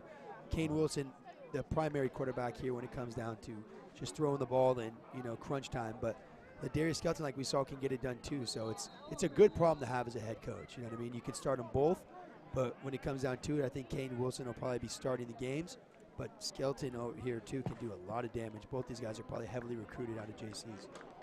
They have to be heavily recruited, of course, with that #1 ranking in the nation. Ejin Bada receives the kickoff at his own 10-yard line. Makes a nice spin move, still on his feet, brought down before the 25 this time. Yeah, Ejin Bada there trying to make something out of nothing. Hit that spin move, but wasn't able to break away when they wrapped up his feet. Yeah, I tried to put him in the spin cycle, trying to shake him out of his shoes, but unable to do so. So now that'll set up a 1st down and 10 for the Moorpark Raiders, trying to make something happen right now, trying to get some scores up on the board. And if they can get a score up right now, 14 points, you're definitely still in the game, right? They just got to make something happen. And even a field goal, the slightest sight of showing that they can still put up points in this game will keep everybody in the momentum going for this team. Now Blynn's still in the shotgun formation. It's going to be a handoff, a fake handoff, quarterback keeper brought down for the sack. Interesting to see there for Blinn on the quarterback keeper. He usually doesn't do that too often, and you can see why right there. Definitely right there. That D-end, number 56 out here, coming up on that nice play, not shaken by his speed. Kevin Robertson right there, 6'2", 250, coming in on that play. Nice sack. It's now going to be a big-time 2nd down. About a 2nd down and 15. They're calling it at the at his own 18-yard line inside their own red zone. The pressure's coming once again. The pass is completed to the speedy wide receiver, trying to make a spin move, trying to get further downfield. Just before the 25-yard line, he is brought down. That's number 83, Kyle Peterson. Kyle Peterson, 6 foot, 165 with some speed. He had a couple nice spin moves there, but wasn't able to break away. They always talk about watching the waist when you're breaking down on a tackle, because if you can wrap up the waist, I don't care who has the ball, you're not going anywhere. Exactly. You just need to take away the power to push with their legs. You need to take that away from them. Definitely. You stop their feet, you stop the gain. So now it's going to be a 3rd down and 9, ball at their own 24-yard line. Blinn in the shotgun position where he's been living all night. The pressure is coming once again. A short pass play to Ryan Matlock. Ryan Matlock was about at the 40-yard line, and the ball was thrown about 3 yards behind him. Yeah, I'm surprised there wasn't almost a PI call right there. I mean, it wasn't too clear, but breaking up that pass right there before the ball was in his hands is very, very sketchy to be doing as a DB, especially in a league where everything's called on the offense. That was Marquise McNeil on that stop, that breakup. Now that leads to another punt from the Moorpark Raiders. With about 6:10 left in the first half, 2nd quarter of action, 21-0, the score stands. Fullerton ahead, a nice big booming punt. Mayweather able to take it at his own 36-yard line. Cuts back to the far sideline, has some blocking in front of him, able to tiptoe on the sideline out right around the 50. And that was Justin Mayweather right there with that speed off the edge right there. A lot of these guys, they're kick returners for a reason. They hit that corner right there, Ryan, and they're gone. There's a reason why they're kick returning. They got some wheels behind that, and you just saw him breaks one block there and takes it about 25, 30 yards up the field. Really got to be able to break down on these punt returns, and stop it before it can get dangerous. Yeah, Mayweather knew exactly where he was going on that return. Now that sets up a 1st down and 10. Ball at the 48-yard line, already into Raider territory. Skelton, the quarterback, he fumbles the ball off of the snap. There is a penalty flag down on the field. Excuse me, they're actually going to call it down at the 46-yard line. As he fumbled the football, they're saying that his knee touched the ground, so it's going to be down for a sack. And what I'm noticing here right now, Ryan, is what they're doing is every couple series here, they're rotating these two QBs, Skelton and Wilson, to keep this defense confused. And it's very hard. Usually in film during the week, you watch one QB, you watch maybe a couple running backs, but you never really hear about 2 QBs. It's almost like they're worrying about 2 different teams here, having to focus on 2 different quarterbacks. There's going to be a false start penalty against the offense, but as you were mentioning, switching out the quarterbacks. I mean, with Skelton, you got to have your defensive ends going in quarterback containment when they run up the field, when they run in the backfield. So with Wilson coming in, you don't really have to go in quarterback containment. You can kind of drop back in coverage a little bit. So it's a little challenging trying to blitz, trying to show those defensive schemes, a little bit challenging depending on the quarterback. Definitely. It causes your defense to almost rearrange what they're doing. One's you totally have to worry about the run threat, the other one you have to totally worry about the passing threat. Now it's going to be a second down, a big second down and 21 off of the 2 penalties. It's going to be a handoff to Hewlett. Hewlett is going to be brought down by his jersey just past the 45. And that was Drew Mathis along with Daniel Henderson there on that tackle. Drew Mathis grabbing him by his waist before he could get away, because if you don't get him by their hips, they're going to break for another first down. So that was a good job wrapping up, driving. Now a big-time third down, a 3rd and 15. Skelton doing something with his legs, cutting back, and the ball is on the ground, but he recovers it. He is now past the 50-yard line, tackled at the 48, the original line of scrimmage. Drew Mathis again right there, Ryan, getting that strip. Luckily for Fullerton, unlucky for Moorpark, like we talked about, that ball bounces however it pleases, and it bounced right back into Skelton's hands right there. But that was a heads-up play, getting that strip going. But as exactly go on. A lot of mobile quarterbacks, when they run, because they're so fast, they like to hold the ball. They talk about not holding the ball like a loaf of bread, 4 points of pressure. And right there, you saw Skelton get kind of comfortable with it, drop his elbow down a little bit, which made it able for Drew Mathis to come in and strip that. So they got to make sure they got that ball wrapped up tight, or that's going to happen all game. Interesting play calling. It's going to be a 4th down and 10, and Skelton and this Hornet offense are going for it. Skelton in the shotgun position. He's actually going to punt it. A little bit of trickery. Moorpark didn't know that Skelton could punt the football, and he actually pins them on the 11-yard line. Wow, inside their own red zone. Nice punt right there by Ladarius Skelton. Sometimes coaches will be calling those kind of plays because what they want to do is they want to keep your defense, of course, off guard, but it'll also help the ball roll a couple yards. As you saw right there, the ball hit at the 15, was able to roll to the 10. If you have a punt returner back there and he's kicking that, it's going to save Moorpark an extra 5 yards. So it's a heads-up play on the offense to kind of keep the ball to roll, give them an extra couple yards to pin that Moorpark offense right back inside their own 10. I was going to say that would be interesting play calling if you're going for it on a 4th and 10 right there, because that would give Moorpark great field position. Definitely, and all the momentum. Momentum is so key in football. Exactly. Now it's going to be a 1st down and 10, ball on their own 11-yard line, deep inside their own red zone. Blinn is the man. In the shotgun position, it's going to be a handout to Martin. He gets laid out, but Martin is continually running straight up the field, and he just lays out a defender to the 35. Martin right there with those wheels, and then that trucking ability right after. Lowering his shoulder and literally picking number 31 on the defense off his back and into the ground. Great play right there by Martin. This kid is a stud. You know what Martin said right there? He said weight room when he knocked out the defender. Definitely bench press all day. Exactly. Now it sets up a 1st down and 10, a big 1st down and 10 with some momentum right here for the Raiders. It's going to be a 1st and 10 ball on their own 34-yard line. Usual formation we see out here for Moorpark. Another handoff to Martin. Martin running with a head of steam straight down the middle. 5-yard gain on the play. And that's what we keep talking about, establishing the run game right there. That gave Moorpark a lot of confidence. Great job by the line right there, blocking, executing what they had to do, opening up a nice gap right there for Martin to hit that in stride for about 25 yards. Got a couple yards right here, and what they're doing right now is they're establishing balance in this offense. It's now going to be a 2nd down and 5. 2nd down and 5. Ball at the 41-yard line. A play action pass is going to be a wide receiver screen. Some reason he's cutting back to the middle, and it's going to be a big loss of yards, a loss of 4 on the pass play. Now what they were trying to do there on offense is they tried to send a deep route, a streak right there, all the way down to pull the safety and the corner away. But what happened was the safety was smart with it and realized that he saw the screen route coming to, he was able to pick up the block. That's why there was 1 blocker on 2 defenders. Now Kyle Peterson, he was actually the intended wide receiver. Number 83 on the play, came with a reception. But as you were saying, 2 defenders on 1 blocker. I mean, even if you're not good at math, you know that's not a ratio you want to have. Definitely. The whole point of that play is to pull both the safety and corner away on that streak. On a 3rd and 9, Peterson gets the ball. He gets the reception, but he's going to be brought down shy of the 1st down marker, 6 yards shy to be exact. And I'm the coach, which I'm not, of course. There's a reason why I'm not coaching, but I'm thinking here they got to be throwing, at least aiming for the hitches. I'm noticing they like to come back to these screen routes while it's third and long, and I think they should at least be trying to air it out. Not air it out, but aim for the sticks more than these short, shallow screens, because if 1 block doesn't work, the whole play's busted. But then again, I mean, they are noticing that there's not a lot of time for this quarterback. So I think what the coach is trying to do here is pick up these quick passing plays that he's able to get the ball in his hands quick and try and make something. Exactly, that's all he needs to do. But right now, as we have a little break in the action, we're going to thank a few more of our sponsors real quickly. We love that our sponsors are with us. So once again, we're going to thank a few of them. Cricket, something to smile about.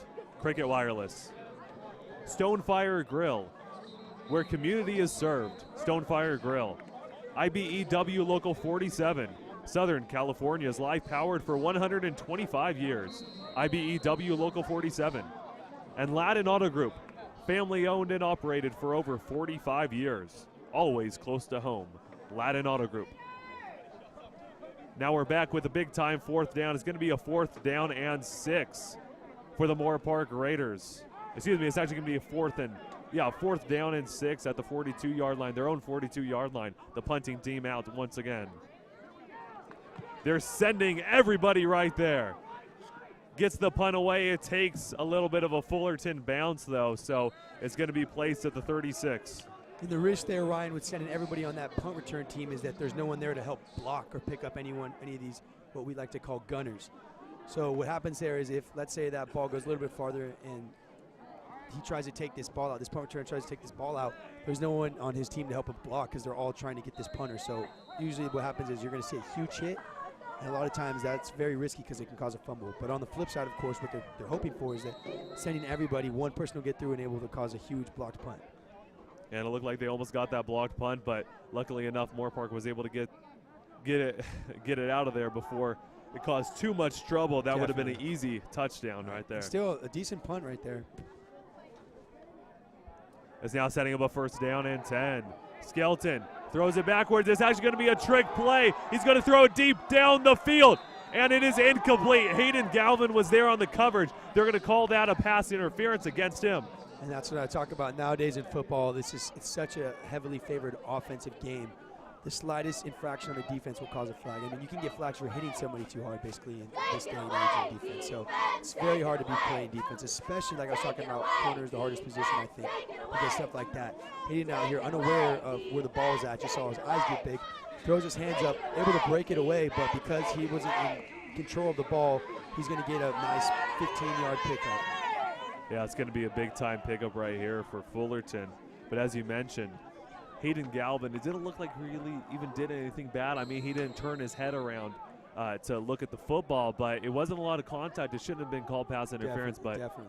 But still, they are going to call a pass interference, so Fullerton's going to catch a little bit of break right here, and they're now in Moorpark territory. A little bit of the same scheme. They're not going to pass it back to him, though. Skelton is going to be the man in motion. He's going to go down to the far sideline, and it's going to get out of bounds at around the 31. A great pickup from the quarterback keeper. Skelton's so quick, man. I mean, you see right there on the left side, he saw a nice, 5-yard gap to the left, able to outrun their corner. This quarterback out here outrunning the corner on Moorpark. So Skelton's really got these wheels they got to be careful about. Now a 1st down and 10. Skelton lets it fly deep down the field. He has a receiver open, and it's going to be a touchdown. Fullerton, a deep pass play right there, and it's actually going to be caught by number 87, Robert Downs, on the near sideline in the end zone. Another touchdown for the Hornets. A nice job right there by Skelton getting it out of his hand real quick. He had a lot of time actually right there.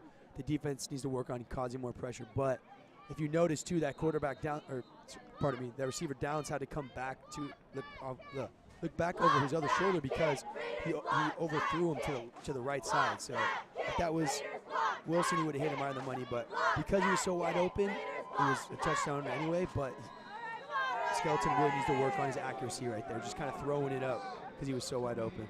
The PAT attempt is up, and it's good, giving Fullerton a 28-0 lead in the game. Now, while we have another break in action, we're going to thank a few more of our sponsors real quickly. So we definitely have to thank these sponsors because we cannot do it without them. The Hat, serving world-famous pastrami, burgers, dogs, chili for 67 years. The Hat. In-N-Out, freshness you can taste. In-N-Out.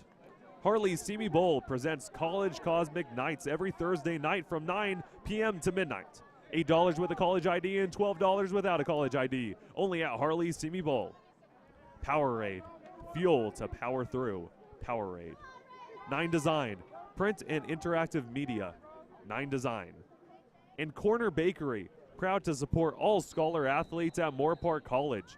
Corner Bakery. Thank you very much to all of our sponsors. We now have about 1.5 minutes left in the first half, second quarter of action, 28-0. The score stands after the Fullerton touchdown.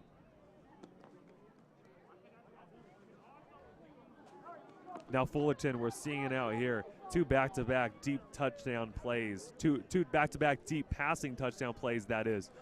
What are you looking to see out of this Moorpark defense, this secondary, to try to step it up a little bit? Well, what I'm hoping for is them to have. As we're talking about that, he was laid out right there, right around the 30-yard line on the return team. It was almost a squib distance kick, but the height of an onside kick. Wow, he was definitely laid out there for the Moorpark Raiders, but luckily able to hold on to the football. Definitely, that ball sometimes can be the biggest pain in the butt, man. I mean, that bounce was so perfect. It stayed just in bounds long enough for him to pick it up, trying to make something out of nothing, and that team was coming flying down, and 3 guys hit him at once, sending him 5 yards the other way. So that was a nice kick right there. That was what it was designed to do. He's going to feel that hit about 2 weeks from now. Definitely. Martin gets the handoff, makes a nice cut back to the near sideline, has some blockers in front of him. He actually pushes down edge about his blocker, but he's down right around the 50-yard line. A big-time first down for Mark Martin. It's a good job right there. Like I was talking about earlier, running backs a lot of times will fill the linemen's backs just so that they can kind of direct them to the right way, which way to block. So that was a good job right there. That helps him pick up another couple yards. Martin out here doing a lot of work. Probably the most damage that this Fullerton defense has seen is from Martin. Very quick and powerful.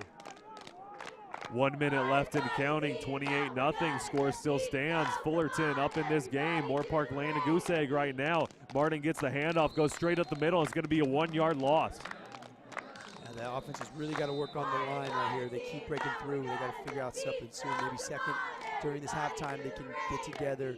Coaches can work on some new type of scheme to slow down this powerhouse Fullerton defense. And Martin got stung big time by the Hornets on that run.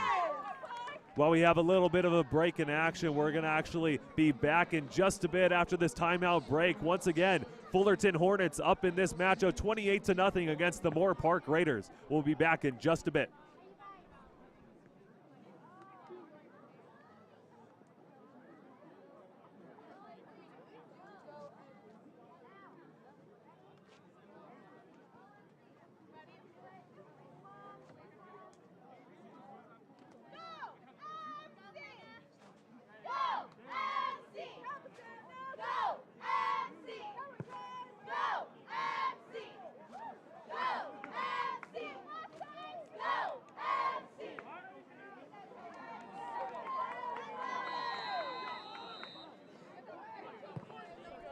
We are now back after the timeout break. 28-0 once again. Score still stands. Moorpark after 2 big-time runs by Mark Martin. There is going to be encroachment. It's going to be offsides. Penalty against the defense. There was an interception thrown, but it's going to be irrelevant because of the penalty. And that's what we call a free play right there, Ryan. When that kind of stuff happens, no matter what happens, no matter what play the defense makes, even a pick six, the offense was going to get the ball back. So right there you saw both the ends for Fullerton jump off sides. Right there, yep.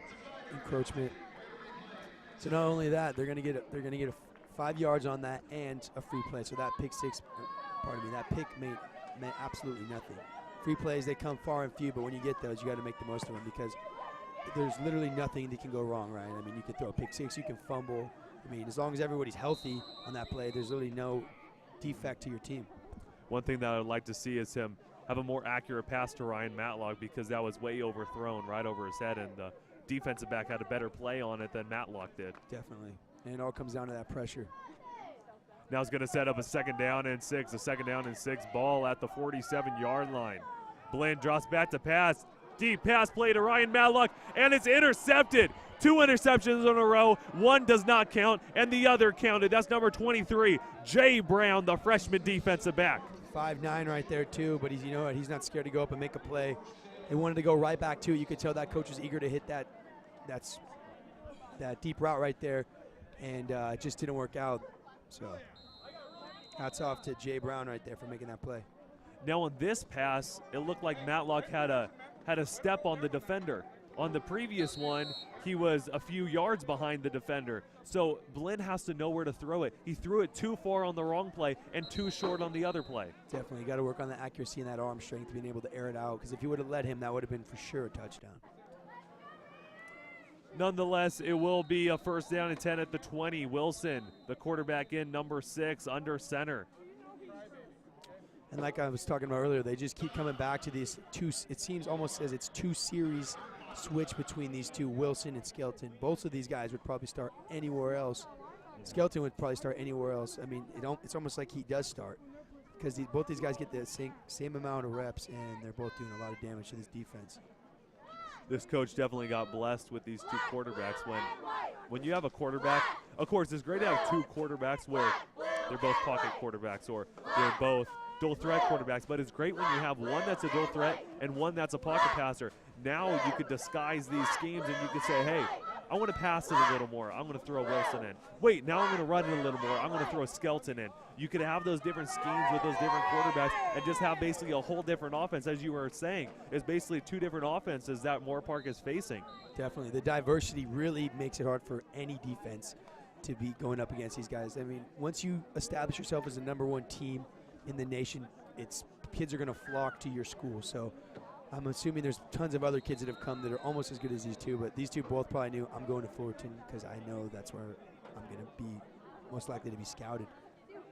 Now it's going to be the first down and 10. It's going to be a handoff straight at the middle, trying to cut back, trying to find the space, but he's brought down. And that's that north and south running I'm talking about. You gotta see that hole and hit it. You can't be doing spin moves 4 yards behind the line of scrimmage, at the line of scrimmage just to try and make a play.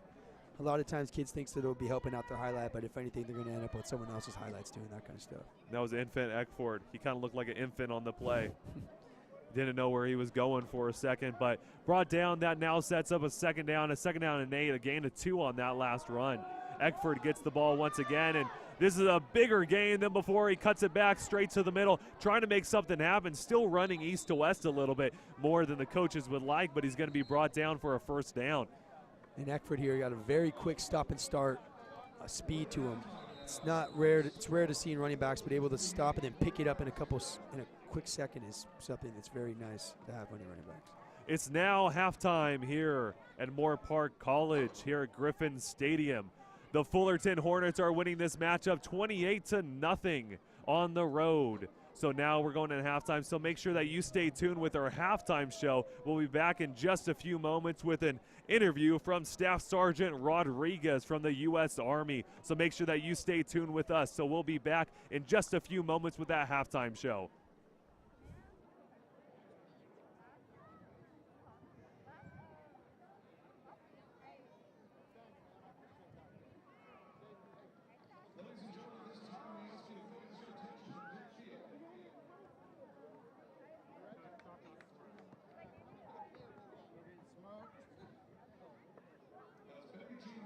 Guys, we're in familiar territory here.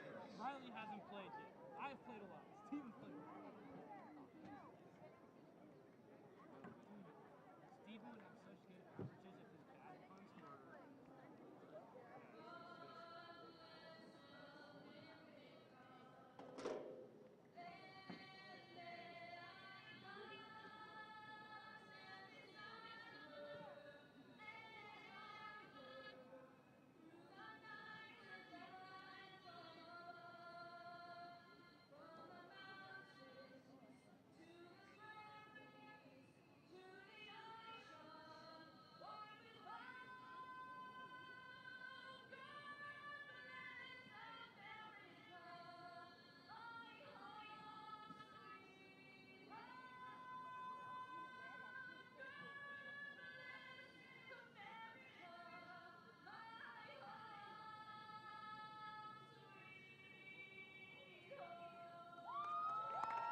Hello, everybody, and welcome to the Raider Halftime Show presented by U.S. Army.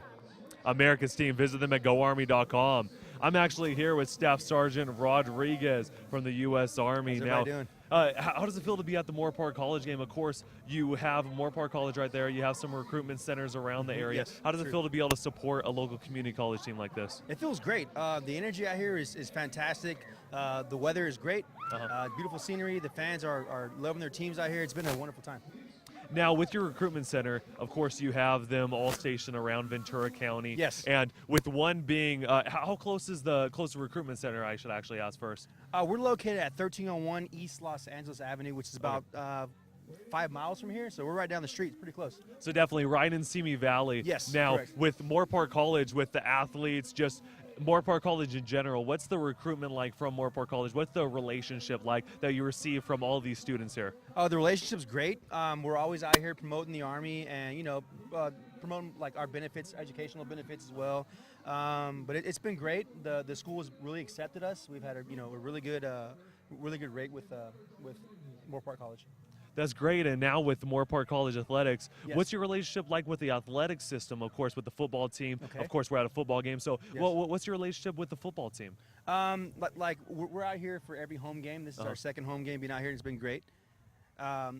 We're out here, promoting the Army with all the fans and Of course. the football team. We're looking forward to working more with the athletic programs here, such as basketball, baseball, and wrestling. I heard about that wrestling meet yesterday, and I heard it was really cool. Exactly. Yeah, Now with wrestling coming up, what are some similarities to the Army, different struggles that they have to go to that you can relate back to collision sport like football, Okay. collision sport like wrestling, maybe even fast-paced sport like basketball? What can you relate to those sports from the U.S. Army? In basic training, we do a lot of combative training with pugil sticks and hand-to-hand combat, which is related to wrestling and athletics and a lot of running and calisthenics and stuff like that, which all the athletes here do on their own time and stuff. So yeah, it's great. Yeah, exactly. Now, also, have you have any athletic background in your career that if do. you ever played football? I have. Oh, you've actually played Yes. football. So how does it feel being out here, of course, with the lights on? Feels You great. have the whole atmosphere. What is it like? Are you trying to run out on the field, trying to get into play? Well, I asked the coach if I can come in the second half. He said yes after the fourth quarter. So I'll be out here pretty soon. Hey, that would be great. We'd Yeah. love to have you in the fourth quarter. But being without football, what experience could you use from football? Of course, you mentioned in basic training, Okay. all the hand-to-hand combat. What did you use? Did you use anything from your football experience to actually use that to help you in the basic training and anything else that you've done in the Army? Well, I use the brotherhood aspect that I had with my team. Okay. One team, one fight, and I took that aspect into basic training, which is 9 weeks long. So I used that the whole time I was there, and actually it helped me, achieve my goals for myself as well. Now, you said about the family atmosphere, about Yes. your brotherhood, your brothers over there. Yes. What is it like having that brotherhood and having that relationship, that compatibility with everybody over there? you know, being in the Army, brotherhood and sisterhood, you know, we accept each other regardless of whatever your background is. And that's the beautiful thing about the Army is that everyone belongs and we all have each other's back. We're like a human chain, all interconnected, and no one's really worried about themselves. They're always worried about their brother and sister to their right and their left. It's a nice thing. Now, what would you suggest to someone that they may think about the Army, they're thinking about coming in, they don't know if they're too sure about it? What would you say to maybe tip them over the line so that they could actually enlist in the Army? You know, it's a good respect you have for yourself whenever you join the Army. It's something that you find inside your heart, inside your soul. It's something that you have to feel you want to do. You know, it has great educational benefits. It has good leadership benefits. You know, it'll open up the whole world to you. You know, I mean, you can travel the world as well. It's great. It's really good, you know, opportunity. Definitely you can, and it's great that you're here at Moorpark College. It's great that you're supporting a local community college in the area. Also, quick question, what does it add to Moorpark College? Of course, most of the players on this team are from around the area. So what does it mean not only to support a community college like this, but to support a community college that has all these athletes from around the area? I think it's great, you know, with all the athletes from Moorpark here. You know, we're definitely out here to support them, and, you know, we're going to have their back, and it's Moorpark all the way. Go Raiders. Definitely go Raiders. Well, thank you very much. This was Staff Sergeant Rodriguez from the U.S. Army. Thank you very much for tuning in to your Raider halftime show presented by the U.S. Army, America's team. Visit them at goarmy.com today.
Hello, everybody, and welcome back to the second half coverage of Moorpark Greater football. Once again, Ryan Ketchum, play-by-play commentator, Nick Federico, color commentator analyst for you this evening. Still here at Griffin Stadium, home of the Moorpark Raiders for the home game for Moorpark, playing up against Fullerton Hornets. And the Hornets are up above 28-0 against the Raiders right now, entering the third quarter of action.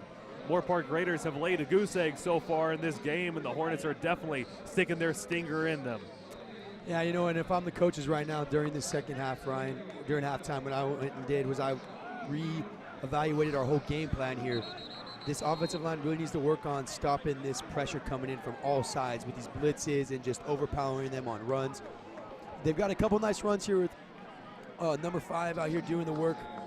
Mark Martin, of course, you know, very fast and shifty, but other than those couple quick glimpses of light, it's been pretty dark for this offense.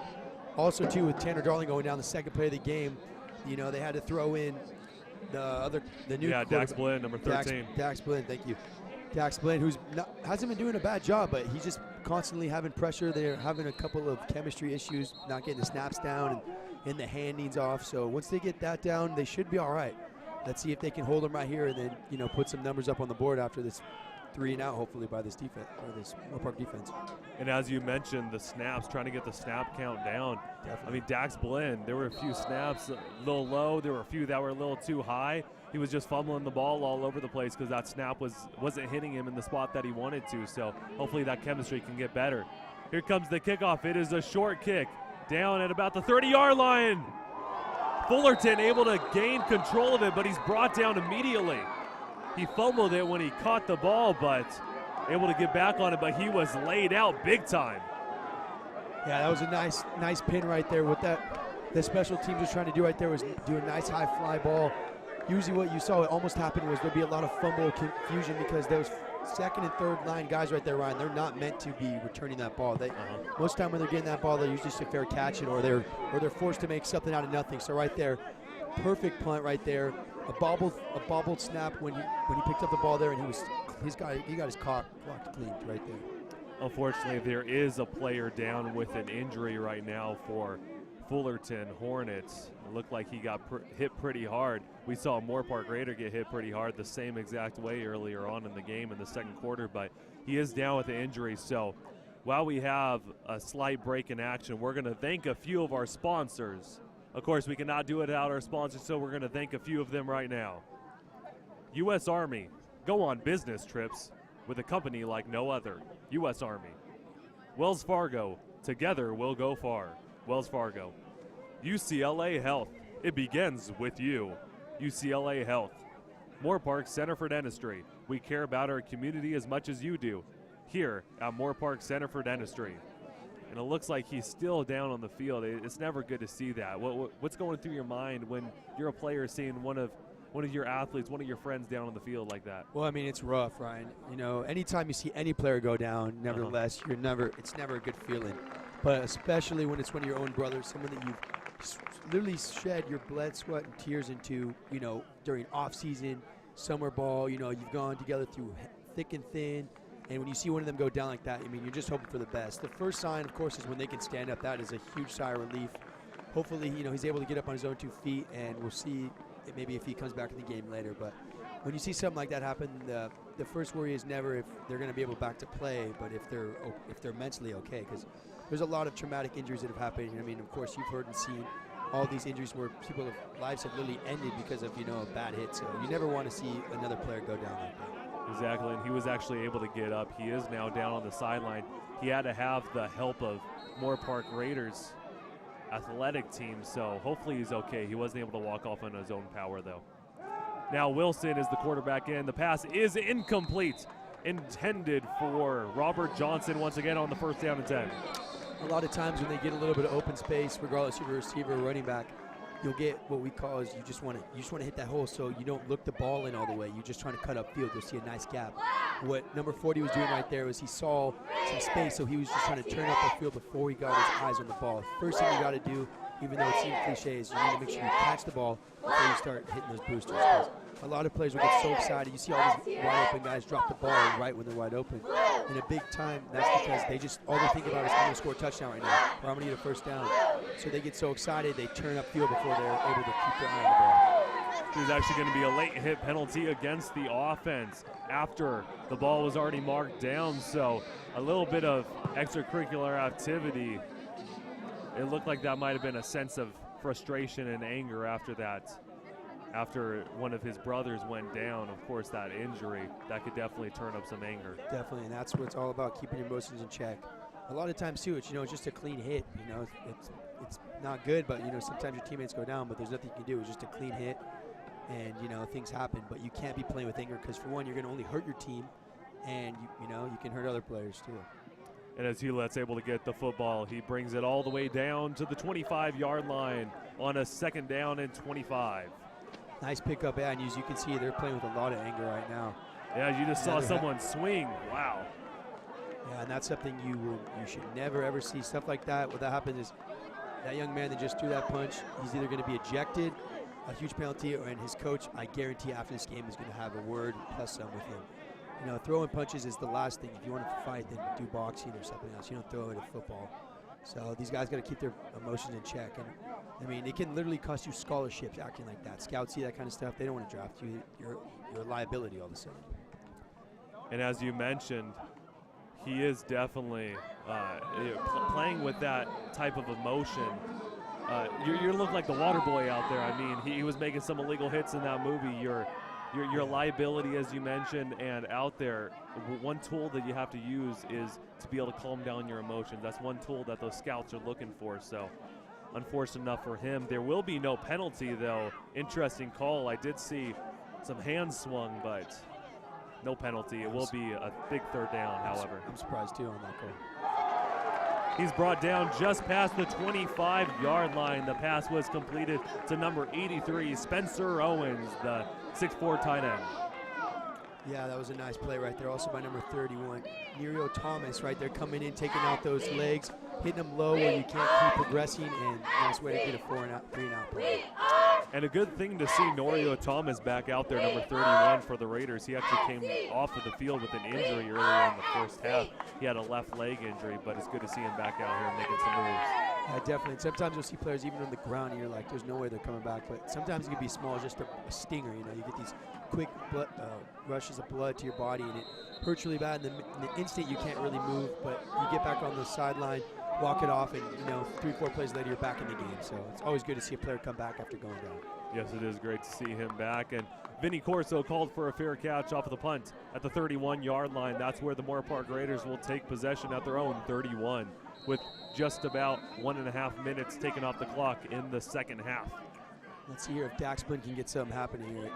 They always talk about you got to just take it one play at a time. Just focus on that next play. My goal right now, if I'm on the offense, is just get a first down. Don't worry about any points, just get a first down. Make something happen right now. First down and 10 at the 31-yard line. Blinn is in the shotgun position. Looks like they were going to send a blitz. An audible, they check down to something else right there. There is a penalty flag. One thing that I do not like to see, even when there is a penalty flag, there will be a delay of game, but before the snap, right when the snap happened, before the penalty, the ball went straight over the head of Dax Blinn. I never like to see that happen, Definitely. Of course. And once again, Moorpark caught another break. If there wasn't a delay of game right there, that would have for sure been a fumble, and who knows if he would have been able to recover it. So, yeah, Moorpark caught a nice break right there. And now it's going to be a first down, a big first down and 15 off of that 5-yard penalty. Mark Martin gets the handoff, and he is brought down in the backfield. It's going to be a loss of 3. Not much you can do right there. Trying to make something out of nothing again. That offensive line, they really got to figure something out. Especially after this game tonight, they need to watch film and work on what they can obviously adjust to. But then again, too, you got to cut them a little slack. This is the #1 team in the nation right now. So, but you should never give yourself excuses in football. But just with that being said, they do need to work on their blocking schemes. Exactly, they do need to work on that on a second down and 19. Blinn has nowhere to go. Rolling out to the far sideline. Pass is completed to Vinny Corso. Vinny Corso getting close to the first down marker. He's going to be marked out of bounds at the 39. Hats off to Max Blinn right there, facing pressure, rolling out of the pocket here. Looked like he was just going to throw it out of bounds, but Vinny out here getting open like he always does. Very shifty, super hard to cover. And that was a nice connection there for a nice I would say, 12, 13-yard gain right there. Dax Blinn, the quarterback in, making a nice pass completion now, setting up a 3rd down and 2. It's going to be a quarterback keeper, a fake handoff. They were not expecting it. Dax Blinn trying to stretch forward for a 1st down. It looks like he has enough yards. Dax Blinn just getting there before trying to cut it back outside. But that was heads-up play right there by that corner right there coming in too, breaking on it right before he could try and cut up more. But that was kind of risky right there. But that was a good job. Jacob Jones on that tackle too. Way to come fly up right there, 5'10", 185. And taking out Max Blinn, but not before he picked up the 1st. Now it's going to be a 1st down and 10. Ball at the 41-yard line, their own 41-yard line. Dax Blinn in the shotgun position. 4 wide receivers set, 2 in the slot, overriding the far sideline with 3 wide receivers. It's going to be a handoff to Mark Martin. Mark Martin straight up the middle, brought down for a 1-yard gain. And I'm noticing too, they're not having much success here with just this basic power eye run. I think what they were having the most success with the running game was when they had him behind the QB in the pro set and having him wait for plays to develop here and having the QB read that defense before handing it off. Mark Martin, very shifty though. When he gets on the open, he's a threat to anybody. I mean, he's out here running up against the best defense in the nation. So if they can just get a couple more blocks in right here, Mark Martin's going to make something happen like he always does. Cody Darrow, number 49, was the player that tackled him. It's going to be a deep pass play down the field. It's a 1st down, a big-time 1st down for the Moorpark Raiders down at the 20-yard line. Max Blinn on the money right there. Could not be more perfect on that accuracy shot right there. Put it right in his hands, just out of reach of the defender. Defender obviously can't see what's coming. He's just watching his eyes, and that was a perfect throw. Let's see what this flag's on. Hopefully it's not coming back. And that was a pass to Vincent Corso, number 20. Vinny Corso, the slot receiver there for the Moorpark Raiders. There was a penalty flag, as you said, down to the field, but they rejected the penalty. Excuse me, they actually picked up the penalty flag. There will be no penalty. And look at Vinny Corso coming in here, man. Didn't even start in this game, but they put him in the slot, and he's out here making plays left and right. Does not matter where it's at, he's always making plays. Now to 1st down and 10, Edgin Bata in the Wildcat formation, pushing it forward for about a 6-yard gain. It's going to set up a 2nd and 4. Right, good job right there by Bata. They're kind of feeling out, seeing that defense collide and merge, and was able to get 6 yards right there on a busted play almost. Now we saw that in the first game against LA Pierce, a lot of Wildcat offense formation for Bata, and he's back at it again. Bata has nowhere to go though. It was a bad snap once again. It's going to be a loss of 5 on the play. You know, and that's the worst thing, especially right when you get like 5, 6 nice yards and it literally goes right back to the line of scrimmage, or even worse. You know, you can't be taking steps back when you're trying to gain momentum. The Moorpark still got a lot of momentum on their side though after that nice 50-yard bomb right there to Vinny Corso, but they can't lose it now right down near the goal line. They got to keep pushing and get some points on the board. Yeah, if you're going to take a step back, you got to do what Paula Abdul does, take 2 steps forward and a 1 step back. Definitely. Now it's going to set up a 3rd down and 9. Big time 3rd down and 9 right here for the Moorpark Raiders. First down is very crucial right now. Dax Blinn now the quarterback position. He is brought down with the sack. Wow. Fullerton just rushing in there, bringing him down. This defensive line is just eating him up left and right. They're so fast and so big, it's so hard to stop them, but it's been a rough night for Dax Blinn, but hats off to him for making something happen tonight. Cameron Proctor, number 99, was there for the sack. Proctor looked like a doctor right there, diagnosing the sack. Gave him his flu shot and everything. Is now going to be, it looks like they're going for a field goal attempt. It's going to be a 51-yard field goal attempt. Now, this is some NFL stuff right here, Ryan. If he's making this, he's the real deal right here. He would have to be the real deal. It looks like it might have been slightly blocked. It is deep, but not deep enough. That's Riley Garrett once again from the Moorpark Raiders. We saw him warming up a little bit earlier on in the pregame. He was hitting some of them, but some of them were just far off. Some of them were too low. Some of them were just outside. It looks like he's just a little slightly inconsistent on his kicking. Right, yeah, just maybe a couple more, hour or 2 a week, just keep working on it. But, I mean, hats off to him for it. It almost had the distance, but, you can't blame him when it's a 51-yarder. That is literally an NFL-level shot right there. Exactly. If you're kicking a 51-yard field goal, it's most likely not even going to come close to going through the uprights, especially when you're not at the NFL level. As here he goes, it's the quarterback And a quarterback keeper, number 16, down to the 30, down to the set. Skelton is going to bring them inside the 20-yard line.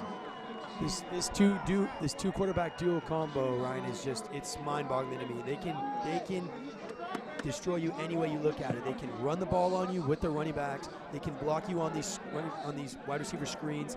They can air it out, as we've seen them do before. We've seen Wilson do, and now Skelton out here running left and right. Yeah, Skelton's rolling out to the near sideline. Pass is incomplete. Thrown just at the shoelaces of Robert Downs. Little two down for Robert. As you notice, though, he's not very good not that he's not very good, but he's not nearly as good as he is at throwing as he is at running. When he's even has the slightest bit of pressure, you see him overthrow these receivers or underthrow these receivers 5 yards in front of him. So he is definitely labeled as a mobile quarterback.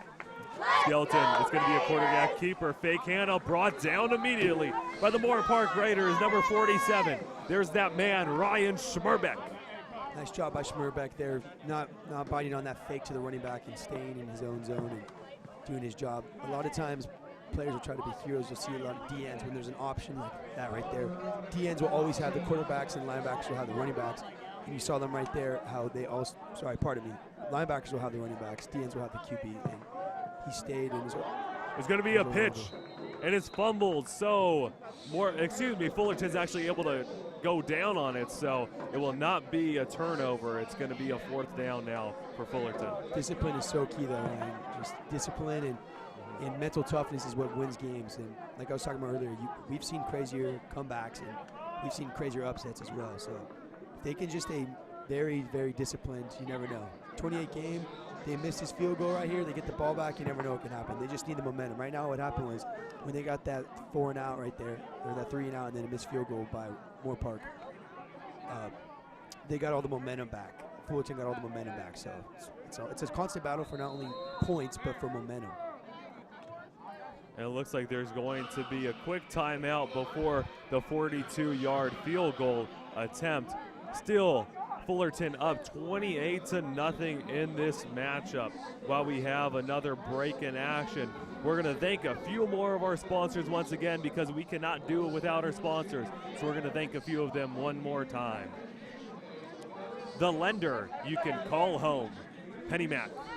We let us tackle all your mortgage needs, PennyMac. DCH Auto Group, delivering customer happiness. DCH Auto Group. Nationwide is on your side. Nationwide. Jersey Mike Subs since 1956. A sub above. Jersey Mike Subs. And Los Robles Hospital and Medical Center. Well within reach. Los Robles Hospital and Medical Center. Thank you very much to all of our sponsors. But we got to talk about one of the most important topics tonight. Number 47, Ryan Schmerbeck. What a great name. I mean, Schmerbeck.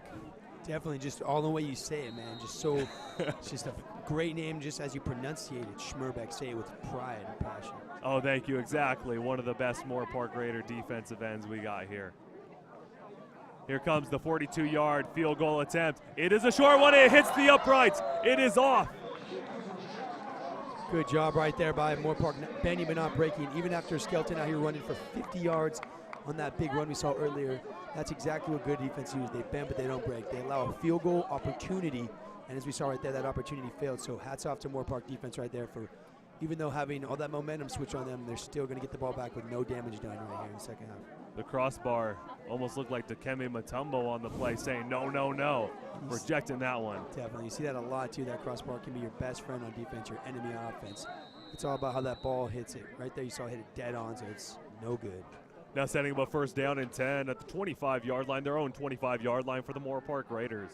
Dax Blinn once again in the shotgun formation. We got 4 wide receivers, 3 spread out on the near sideline. The pass is incomplete in the middle of the field, and there's going to be a penalty flag. And there we go, and talk about how these refs always play the offense so more highly favored than the defense. It's almost like that favorite child if you look at the offense. His defense right there, you can't do the slightest infraction or you're going to get penalized for it. So I guarantee this is going to be a pass interference call, number 42 for Fullerton.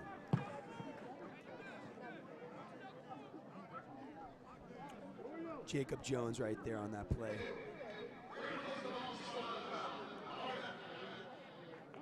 The ball's going to be placed at the spot of the foul, so It's going to set up some pretty good field position for Moorpark Raiders off of the pass interference penalty against the defense. Yeah, pass interference is a nightmare for good defenders. I mean, there's so many good defenders that if you looked at their statistics, you would think that they're horrible because of all the yards they give up, but it's really just because they're aggressive. And nowadays, it's the NFL and JC colleges, junior college, high school, everything. They play so soft on the touching rule that they always throw in these flags left and right. So it's very hard to be a good defender nowadays. Yes, it is very difficult because it looked like that was a clean play. He just made a play on the ball just as the receiver did. Definitely. And what they're looking for, though, is if you notice 42 kind of grabbed his back, his left arm, and if they see any touching before the play, they're going to throw that flag. That's why really good defenders, what they'll do is as the ball's coming down, they'll kind of have their hand on the shoulder but let off and then have their right hand smack it down or vice versa so they're not technically touching. Not a first down and 10. The pass is completed on the near sideline. Pushing forward, but now brought back. He's going to be tackled at the 45-yard line. That was a nice little screen route right there. One of the first ones that have worked tonight, but that was a nice block there by number 2 for Moorpark, Desmond Davis, able to open that up for a nice 5-yard gain. Kyle Peterson was there on the reception on that play, bringing it up to a 2nd down and 6 ball. Excuse me, it's actually going to be a 2nd down and 5. It looks like that should have been an encroachment penalty, and there is a flag. Dax Blinn just going backwards, but it's a nice pass. It's not going to be completed, but still a pretty nice dart thrown by Blinn off his back foot. Back foot, you never want to see your QB do that because obviously it's a lot less, like the accuracy is going to go down a lot, but that was guaranteed going to be a free play because I saw offsides right there on the defense. So once again, Moorpark caught a break with that. Yes, it is going to be an encroachment penalty against the defense. It's going to be a 5-yard penalty. It's going to be a first down since it was a 2nd down and 5. So automatic first down right here for the Moorpark Raiders, marching forward down the field. Discipline's so key. I mean, I remember in high school what we'd do is we'd sit in between practices and we'd listen to the snap, and if you jumped off sides, we'd go run for half a mile or whatnot. So it's because when you get this mentally tired, you're not always thinking correct. So this nice little hut, and then you jump off sides, you cost your team 5 yards in a free play. So that's why good offenses, and it all comes down to mental discipline, always will get a defense on those snap counts. Blinn with the handoff to Martin. Martin gets a 1-yard loss, down at the 40-yard line. Anthony McLean, number 28, someone we haven't seen too much in this game, is now coming on the field for Mark Martin, number 5. Yeah, Anthony McLean, one of these other running backs, not as doesn't get the ball as much as he would probably like, but he can definitely do some damage as well. It's going to be a 2nd down and 10. Ball placed at the 41-yard line, their own 41-yard line for the Moorpark Raiders. We got a man in motion. Now Blinn driving back to pass. There is a penalty flag. He rushes forward. It's a quarterback keeper. He slides down past the 50, enough for the first down, but there is a penalty flag. And if this first down stays, that's a heads-up play by quarterbacks. You don't need to be taking any unnecessary hits because that's obviously, right now they're already down their number 2 QB, so if he goes out, they're really going to be hurting. So, that was a smart play. Slide when you can get the first down and just get the first down and be safe. It's going to be a penalty against the offense, however, so that whole entire amazing run by Dax Blinn is just going to be erased. Never good to see that. That's the worst. That's the worst. Doing something that benefits your team and then one of your other buddies not being the smartest and makes all that hard work pay off for nothing. And all that does is now Dax is a lot more tired. He just ran for 15 yards. He's a little gassed. Now he's got to go back to it, gaining even more yards. He's got to go first down plus some with this penalty. So it's a lot of adversity Moorpark's been dealing with tonight. It's going to be a 2nd down and 15. Fullerton was showing the cornerback blitz with Jay Brown on the near sideline, number 23. Watch out for him. He is coming in for a blitz. Pass is completed to Ryan Matlock, able to break a tackle. Now down to the 50. Has 2 men to beat, and he is brought down just shy of the 40-yard line on the opposite side of the field. Great play by Ryan Matlock. That's what I was talking about, watching that waist. You break one tackle, and there you go, 15-yard gain. But if you wrap that up, that's a nice stop. But see, once you miss that one tackle, it's only him versus the corner. It's 1v1 right there, open field tackling. Once you miss that, like Matlock D is going to take it and hit you for 15, 20 yards right there. It's going to be a first down and 10, ball at the 40. And I like Matlock. He's actually the leading rusher for Newberry Park High School. He actually set the rushing touchdown mark at Newberry Park, so now transformed into a wide receiver, he definitely shows his prowess that he learned at being at the running back position. Definitely. You see a lot of these transformations. I mean, when people play football, they think like from, high school or whatever, I'm going to be a running back or I'm going to be a quarterback. And you see even in the NFL level, like Julian Edelman, he was a quarterback his whole life, comes to the NFL and becomes a wide receiver. And just like we see Matlock, made a record for Newberry's rushing touchdowns, and now he's a receiver. It's however you can play, you just find a way to get on that field. Blinn was brought down hard after the pass. The pass was intended for Boucher, but wow, he was definitely brought down with a big time hit. The pressure came on a 2nd down and 8 with 4:30 left in the 3rd quarter. Definitely, that pressure's been there all night. The good thing about this is if Blinn starts next week, he's going to have a lot more comfort because everything after this is downhill, right? Exactly. Everything like this, you're not going to be facing the #1 team in the nation anymore. Definitely. And if anything, it's just, like I said earlier, it's good practice. I mean, these guys are getting the best work they're going to see anywhere in America. I mean, this is the #1 team, not only in the state, but in the nation. So, there's a reason why they are. It show tonight. It was a 3rd down and 8, and there's going to be a false start penalty against the offense, backing them up 5 yards. So it's now going to set up a 3rd down and 13 ball at the 43-yard line for the Raiders. And most commonly, too, the people jumping off sides, as you've noticed, and of course you already know this, but is the offensive defensive line. I mean, these guys are the ones that are hitting instant contact from the second of the snap, so they're the most tired, the most drained, so they're the ones that are jumping off sides the most. So that's why you really got to work on them getting their timing down with those snaps. Blinn, pass thrown. It is incomplete. There is a penalty flag down on the field. William Boucher, number 23, was the intended wide receiver. Yeah, and that was a nice play right there by that defense, by those DBs right there to lock him up, but there is a flag on the play, and it looks like it's coming back. It looks further. Exactly. It looks like it will be against the offense. It will be a holding penalty, and yes, against the offense, backing them up for a 3rd down and 23 now. Wow. Yep, you can't be doing that. I mean, they just kill you left and right. When you're already down by 28 points, you can't be making these mental errors. And I know it's later in the game and your body's tired, you're aching, you're frustrated, especially when you're losing, but you've got to stay focused on the drive. Don't worry about anything else going on, and just stay focused on the drive. Don't let these other penalties, because they're only going to hurt you more. Edgin Battle, number 6, now in the game for the Moorpark Raiders. They are going to decline the penalty, however, so it's going to be a 4th down and 13 instead of a 3rd down and 23. And of course, you don't see the punt team coming on because you're down by 28 late in the 3rd. You got to go for it. And they're definitely going to go for it. Empty backfield here for Dax Blinn. You see Edgin Bata, who would have been in the backfield. He's actually the man in motion. He actually now comes back here to add extra support for Blinn. Blinn rolling out to the far sideline. Pass is incomplete. It's going to be a turnover on downs. Pass was intended for William Boucher. They come so quick on this blitz, Ryan. Matter of a 1.5 seconds max. You saw, I'm pretty sure that was their linebacker. Maybe that was a corner blitz right there, flying through there, putting Blinn on his burners, trying to just get out of the pocket just to throw it away.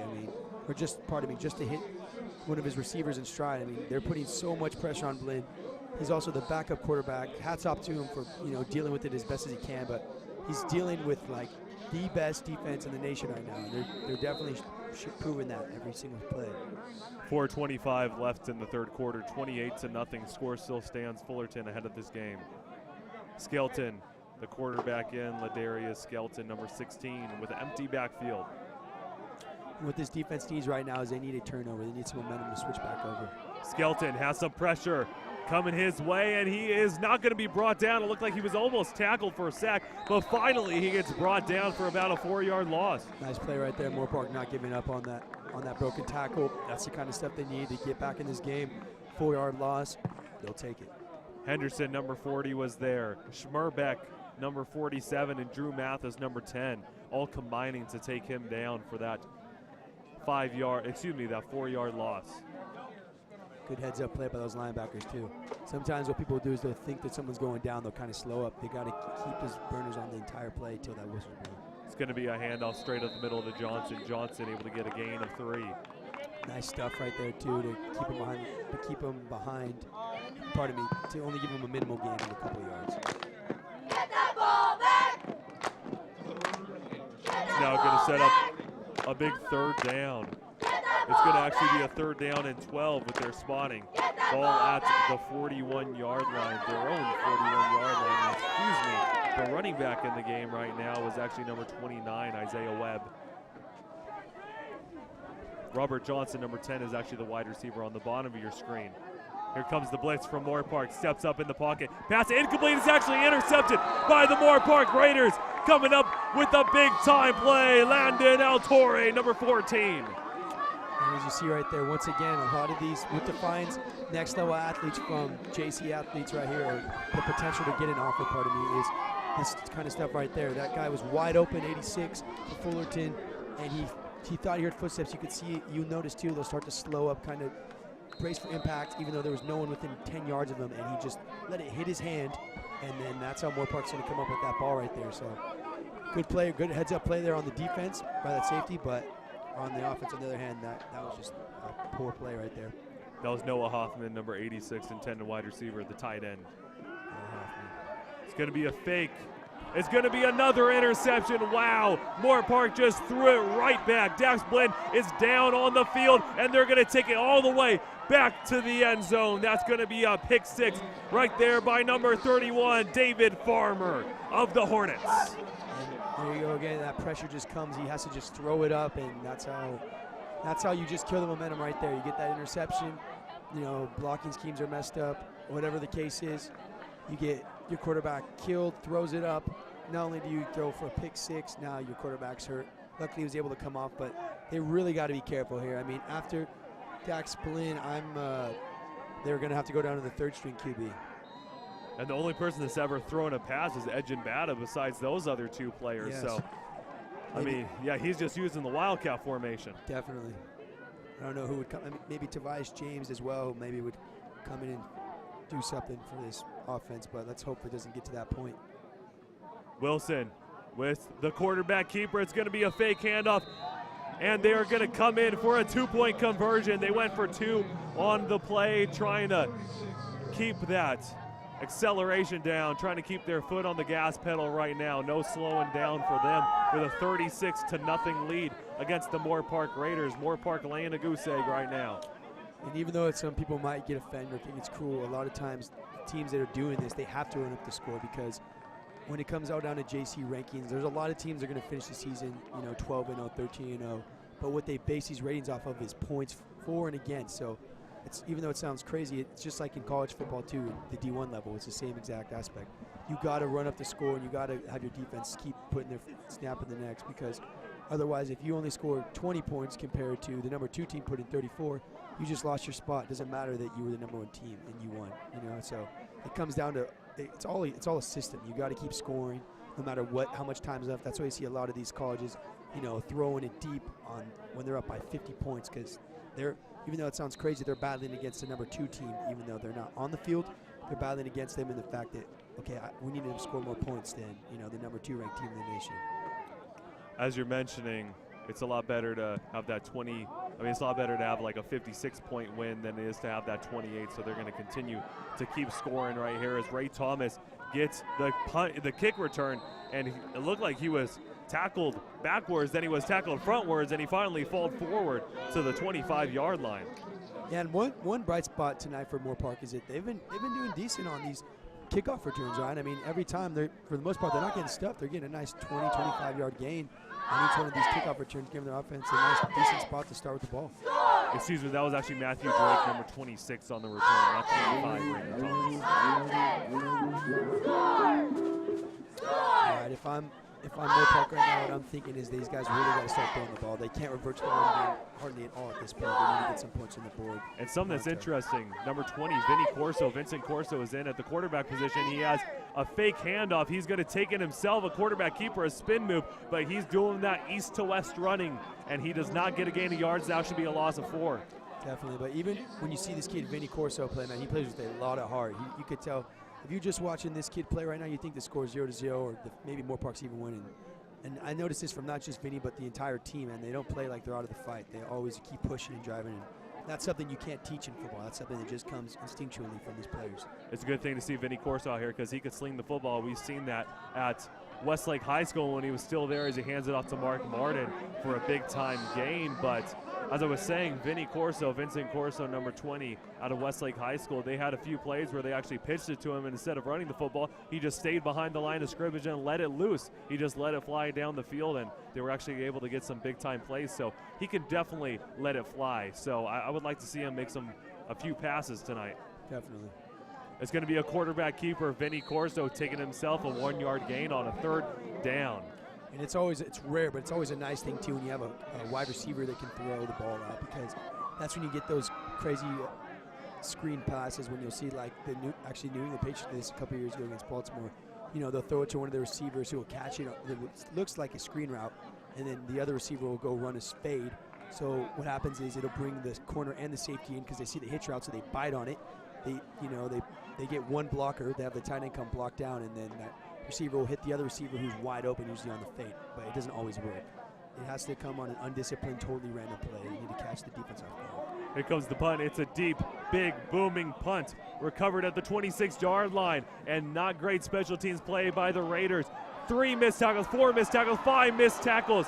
Weather is taking it down to the 40, down to the 30, has one man to beat. He's going to take it all the way to the 20, to the 10. Touchdown, Hornets. There is a penalty after the touchdown, however, but a big-time return by Weather.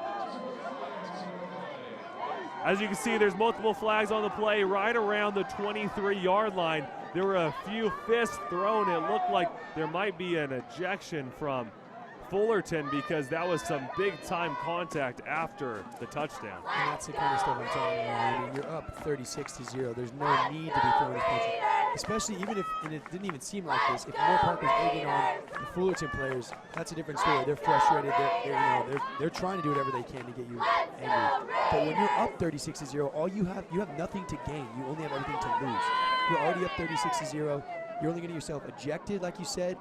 You know, you're going to get disciplined in practice, or the worst case is if you're not ejected or disciplined, you can lose your starting spot. That's the most embarrassing thing to happen, just because you can't keep your head on straight. So a lot of these players just playing with a lot of aggression. You see frustrations building up on both sides. So be careful. We might be seeing more of that happen after the rest of the game. The touchdown will still count, of course, for Fullerton, so they will get that punt return for a touchdown. There are 2 penalties, one against each team, and there actually is going to be an ejection against Fullerton, the guy that actually threw that punch. He's going to be taken out of the football game. And you see here, he's acting like a lot of these guys act like they're so confused, like, what did I do wrong? But it's like sometimes these guys don't realize that, you know, just by throwing one punch, people aren't going to notice, or, oh, it's just the heat in the moment, but it's not, especially when it goes, like we saw, for 15, 20 seconds. You're being ridiculous at this point. So, I mean, it hurts. That guy just lost the whole game. For not only do you get ejected this game, you also get ejected for the next game as well. So we're not going to see that guy for a couple weeks. Number 84. That was actually number 84 out there from Fullerton, Anthony Foster. He is actually ejected. You can actually see him walking off the field right now. So he is not going to be seen back here at Moorpark College anytime soon right now. Definitely, yeah. And the other part about it, too, is just the humiliation. I mean, everybody in the crowd is watching you walk by yourself because you couldn't keep your stuff on straight. So, you know, I mean, you got to learn, though. It's the only way they'll learn is telling you can't play the game that you love so much because you don't know how to act. PAT attempt was up, and it was good. Fullerton now ahead by 43. It's 43-0 here at Moorpark College, home of the Raiders here at Griffin Stadium. At this point, Ryan, Moorpark's just got to get a score or 2 on the board. You know, something that they can build off for next week, or actually next week's the bye week, pardon me, in 2 weeks, because you know you need to have some sort of success to be able to build off of, which they have. But I mean, to a level where you say, like, you know, how they can build off a touchdown or a field goal, something that they actually had real success come from a drive, not just, you know, marching 40 yards down the field and then fumble or punt. They need to say, look, on this drive late in the 3rd or 4th quarter, we came down the field, we did all this correct, and this is why we were able to put up points. Because at this point, all these drives are the same to me. They're all no points. And even though it sounds kind of harsh, it's true. If you're not producing any points, then how are you supposed to, you know, elaborate and evaluate between each drive? If you score a touchdown, they could say, okay, look, on this drive when we were able to put up points, this is what we did differently than all these other drives. So it's easier to build off of and learn from. Now with just about 42 seconds left, Moorpark Raiders in this 3rd quarter, Moorpark Raiders trying to as you said, trying to put a point up on the board in the game between El Camino. They lost 56-2, able to get a safety, and then the game against Long Beach City College, 62-3, able to get a field goal kick. So hopefully they're able to put something up on the board as Edgin Bada just keeps running backwards, and he's brought down to the 15. And this is actually the first, kick return we've seen that's actually not been very successful. He only got about a gain of maybe 8 to 10 yards right there. Fullerton coming down flying head first into him, trying to make something out of nothing, breaking out a tackle. But now you can just see, just by watching these guys, there is a lot of tension on the field right now. So we'll see what's going to develop from that.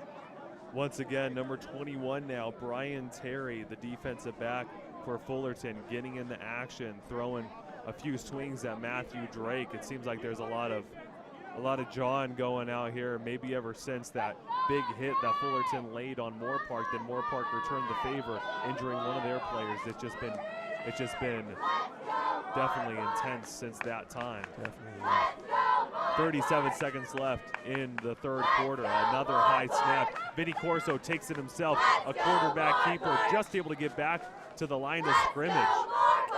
Yeah, and you see right now what it seems like from Moorpark is they're totally abandoning the passing game, part of me, and they're just trying to get some yards with this wildcat formation. I think what they're thinking at this point is Tanner Darling, which we thought might come back in, didn't come back, so then they had to rely on their number 2 QB, Dax Blinn, who has multiple times tonight almost had to come out of the game from numerous not concussions, but heavy hits that could eventually have caused that. So I think at this point, Ryan, what they're thinking is they're not trying to risk, their QB, especially in a game where it's 43-0 going into the fourth quarter. They just want to run the ball a little bit and just, try and get a couple first downs here. They're not trying to hurt their team any more than they need to. This is basically practice time right now, but with a score of 43-0, it ends the third quarter of action. So we'll be back with you in just a bit with the fourth quarter action here at Moorpark College, Griffin Stadium.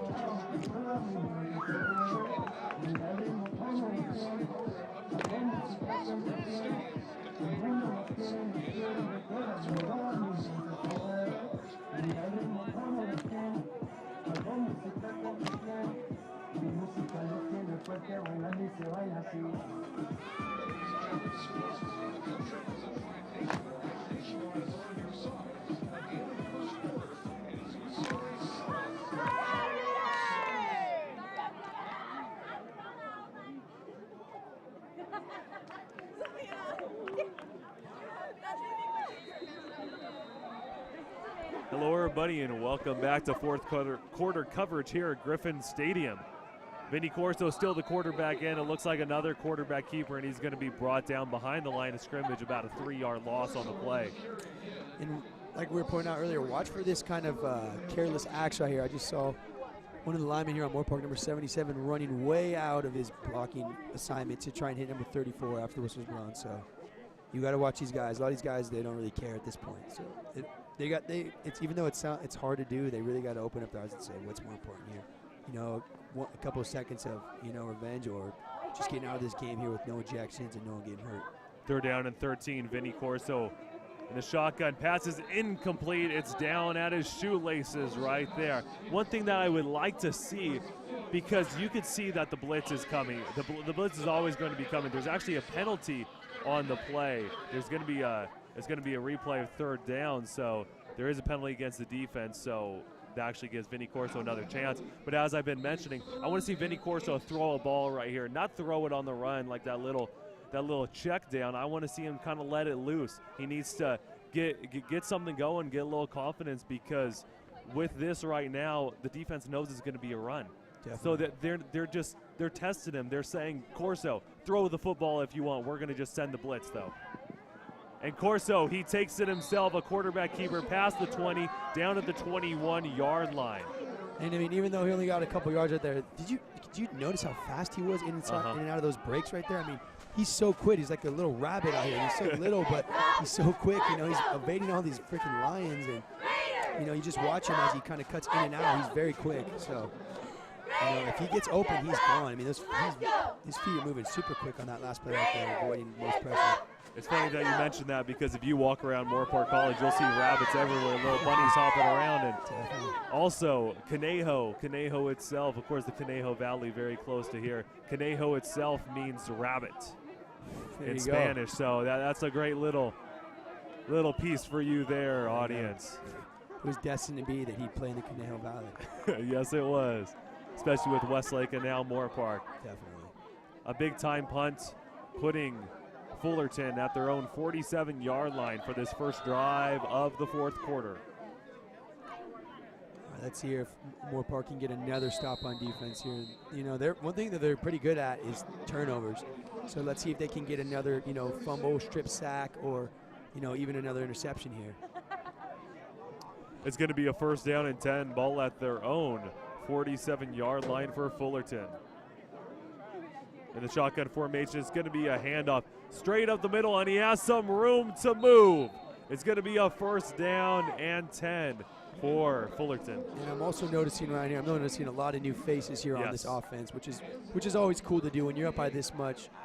It's cool to let some of these younger guys get in the game and get some experience here, especially for this #1 team. Anything helps for Scout, for them getting looked at in the future. Johnny Fialto is actually the quarterback, number 17 in. Hands it off once again to the big-time running back. Another first down run, 2 back-to-back first down runs right here for the running back.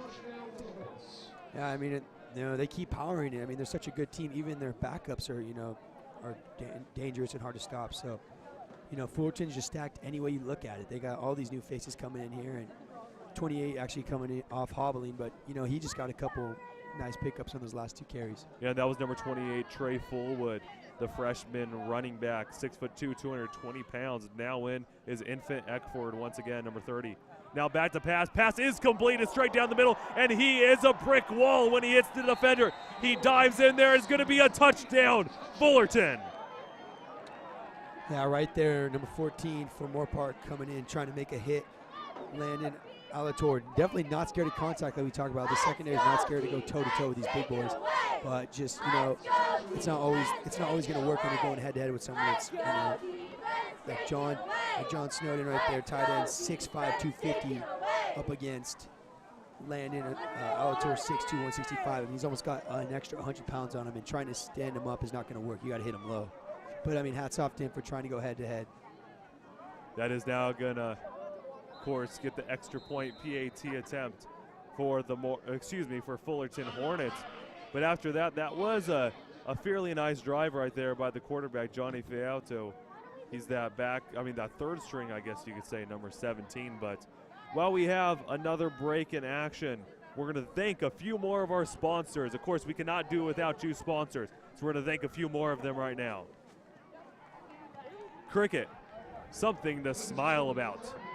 Cricket Wireless. Stonefire Grill, where community is served. Stonefire Grill. IBEW Local 47. Southern California's life powered for 125 years.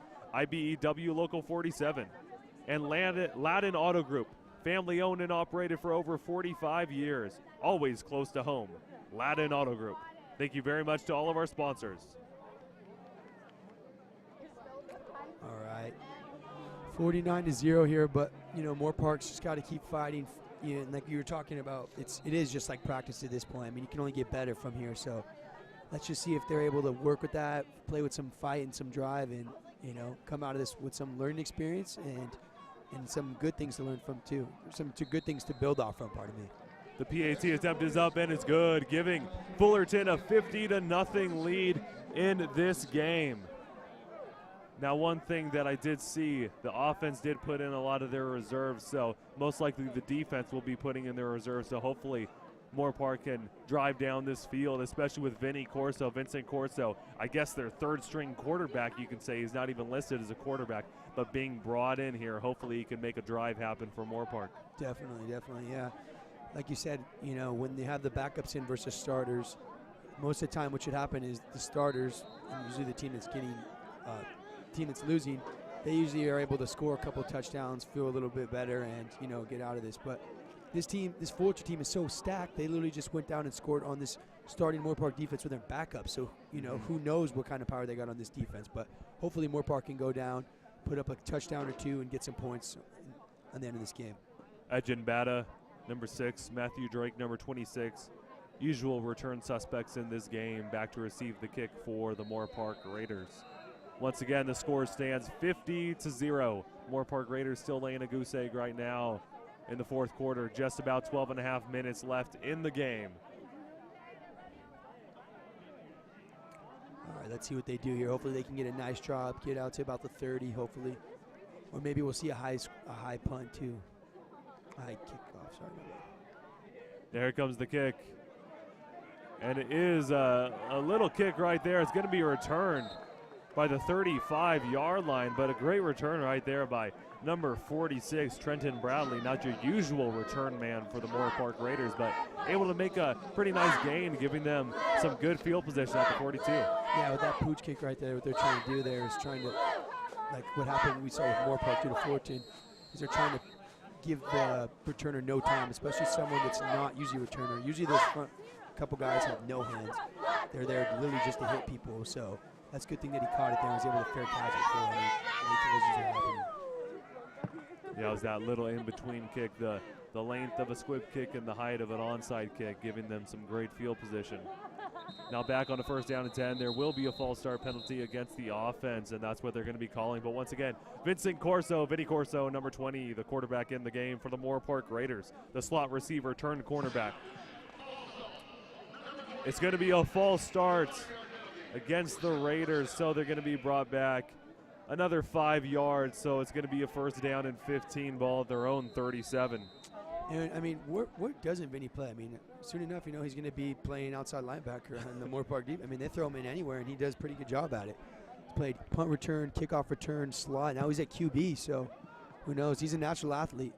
Fumble on the play. He just lets it fly while being brought down. Luckily enough, it was not an injury or a sack, but, I mean, that could have easily been an interception as well. And you see number 92 there hobbling for Fullerton. And that's the worst thing. That's one of the last things you want to see besides getting ejected or fighting is when your players go down when you're up by so much. That's why it's smart to put in your backups. Don't keep your starters in there when you're up so much. That was Shane Darso, who was wobbling off the field. But, yeah, the worst thing you want to happen is when you're up by 50 points and your left tackle or, you know, anyone starting corner right there. We saw your DN get hurt because of some play that he didn't need to be in for. Corso with the pass completed. It's a wide receiver screen right there, gaining about 5 on the play. Finally, a pass completion we're seeing out here from the Moorpark Raiders with now their new quarterback, Vinny Corsoin. So great job right there, able to get a pretty nice gain. That pass was completed to number 83, Kyle Peterson. And that was also a good gang tackle there by Fullerton. I saw about 5 bodies on him by the time he went down. So good heads-up play on defense there to stop that before he could break it out. It's going to now be a 3rd down 11 with 11:40 left.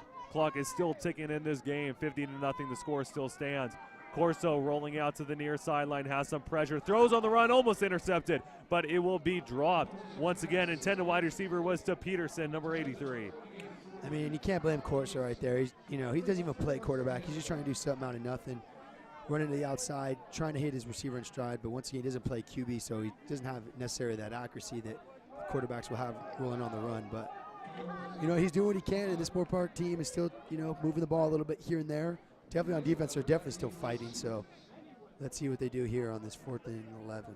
One thing that I like to see out of Vinny Corso is maybe staying in the pocket a little bit. He's rolling out right away. I mean, that's the obvious situation that he goes into from being a wide receiver. Even he's more of a running back than a wide receiver as well. So that's what he likes to do. He likes to run.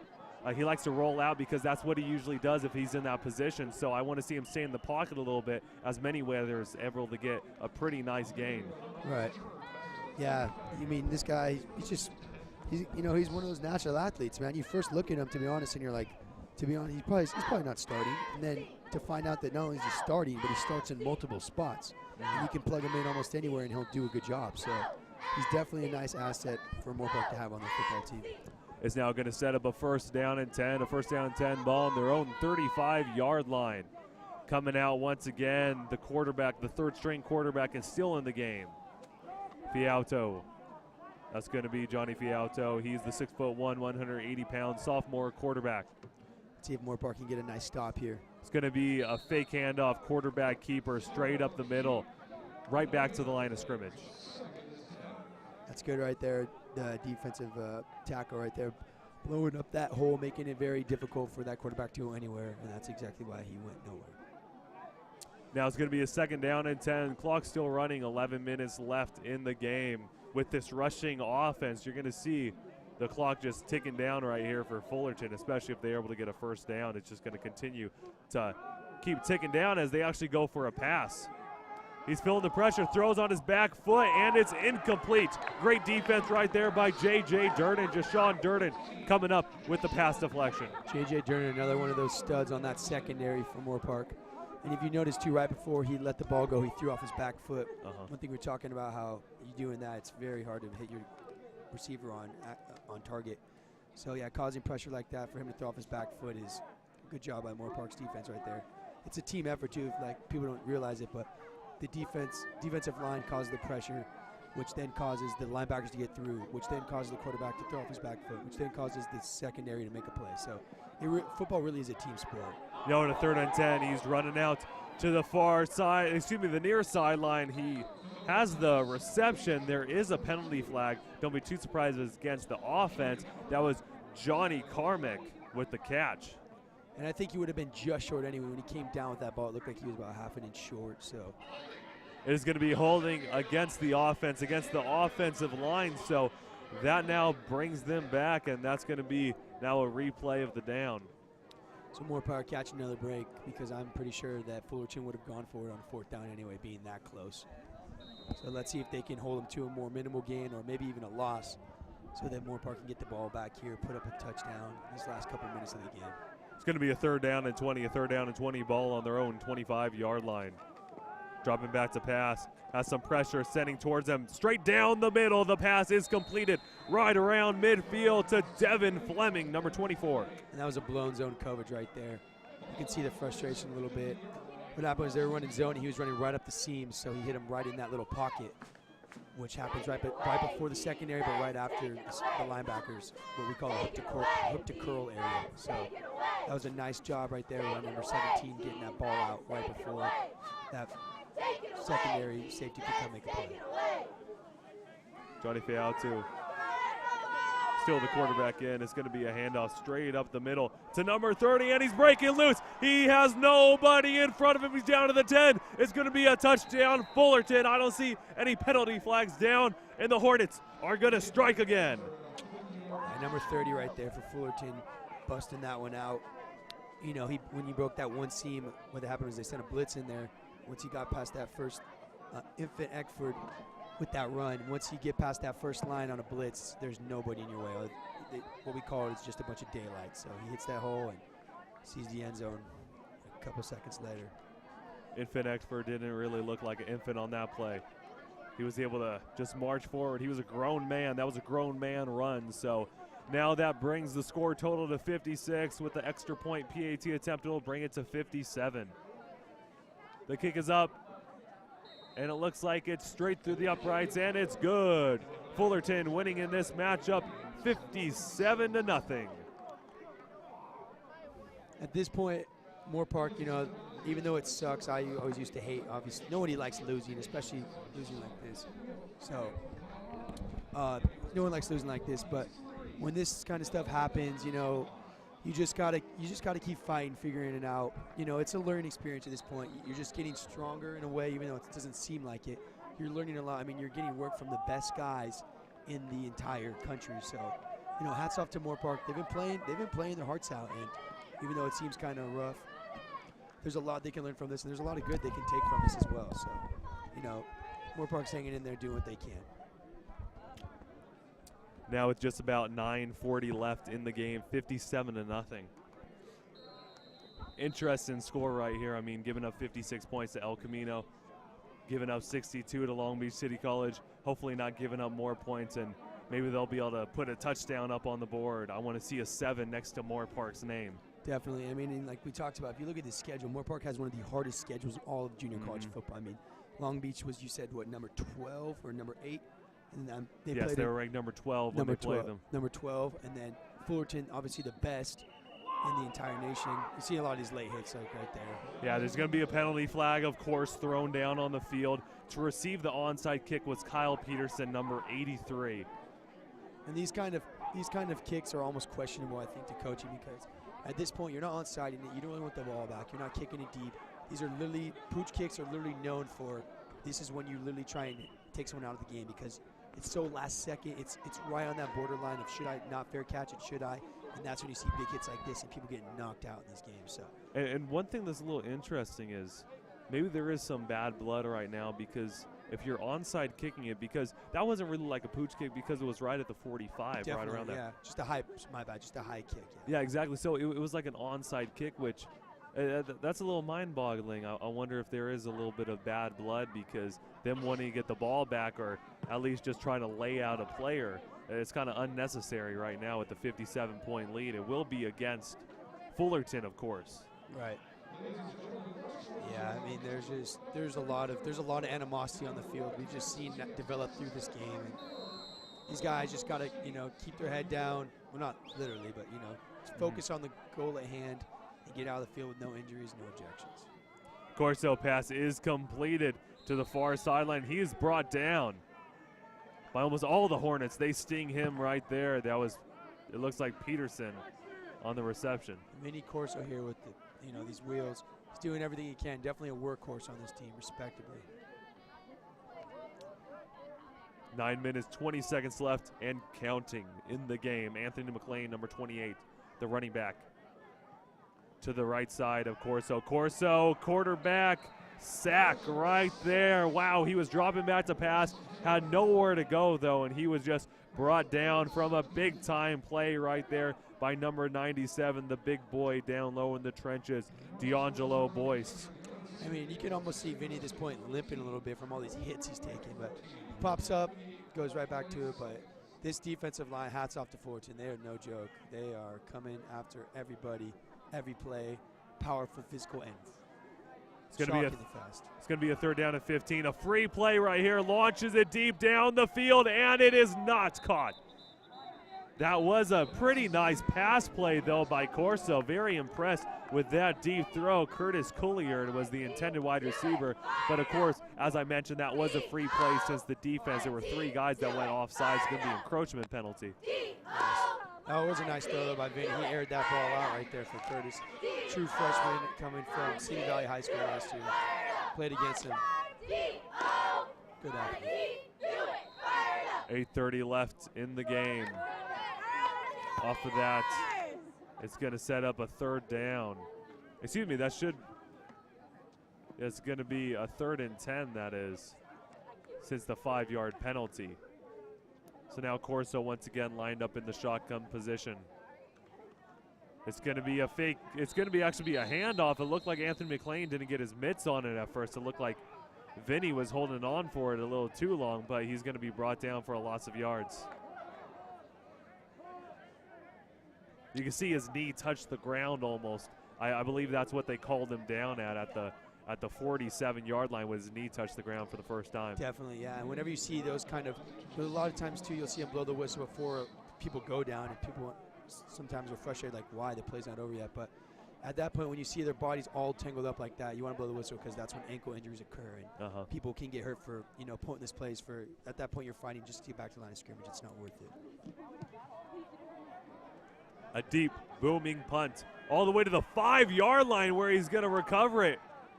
Unlucky for the Moorpark special teams play. Number 27, Jordan Cuevas, actually had great positioning. There is a penalty flag, but Cuevas just could not come down with the big-time tackle. That would have put them within their own 5-yard line. Definitely. I just saw some Fullerton player come hit number 48 from Moorpark, or 49 from Moorpark, sorry, Stefan Gomez late.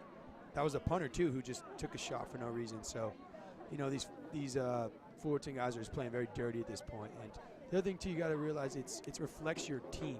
Both teams have not been playing the best, but Fullerton laying these late hits when they're up by so late, it's going to cost them even more. Half the distance to the goal. And, I mean, where'd they go out of bounds? At the 18, so they're going to be at the own 9. It only hurts your team. It hurts your reputation. There's no good that can come from a late hit like that. True. We go back to the chippy play from Moorpark College on that punt return, I believe, earlier on in the game. we had a player that was laid out.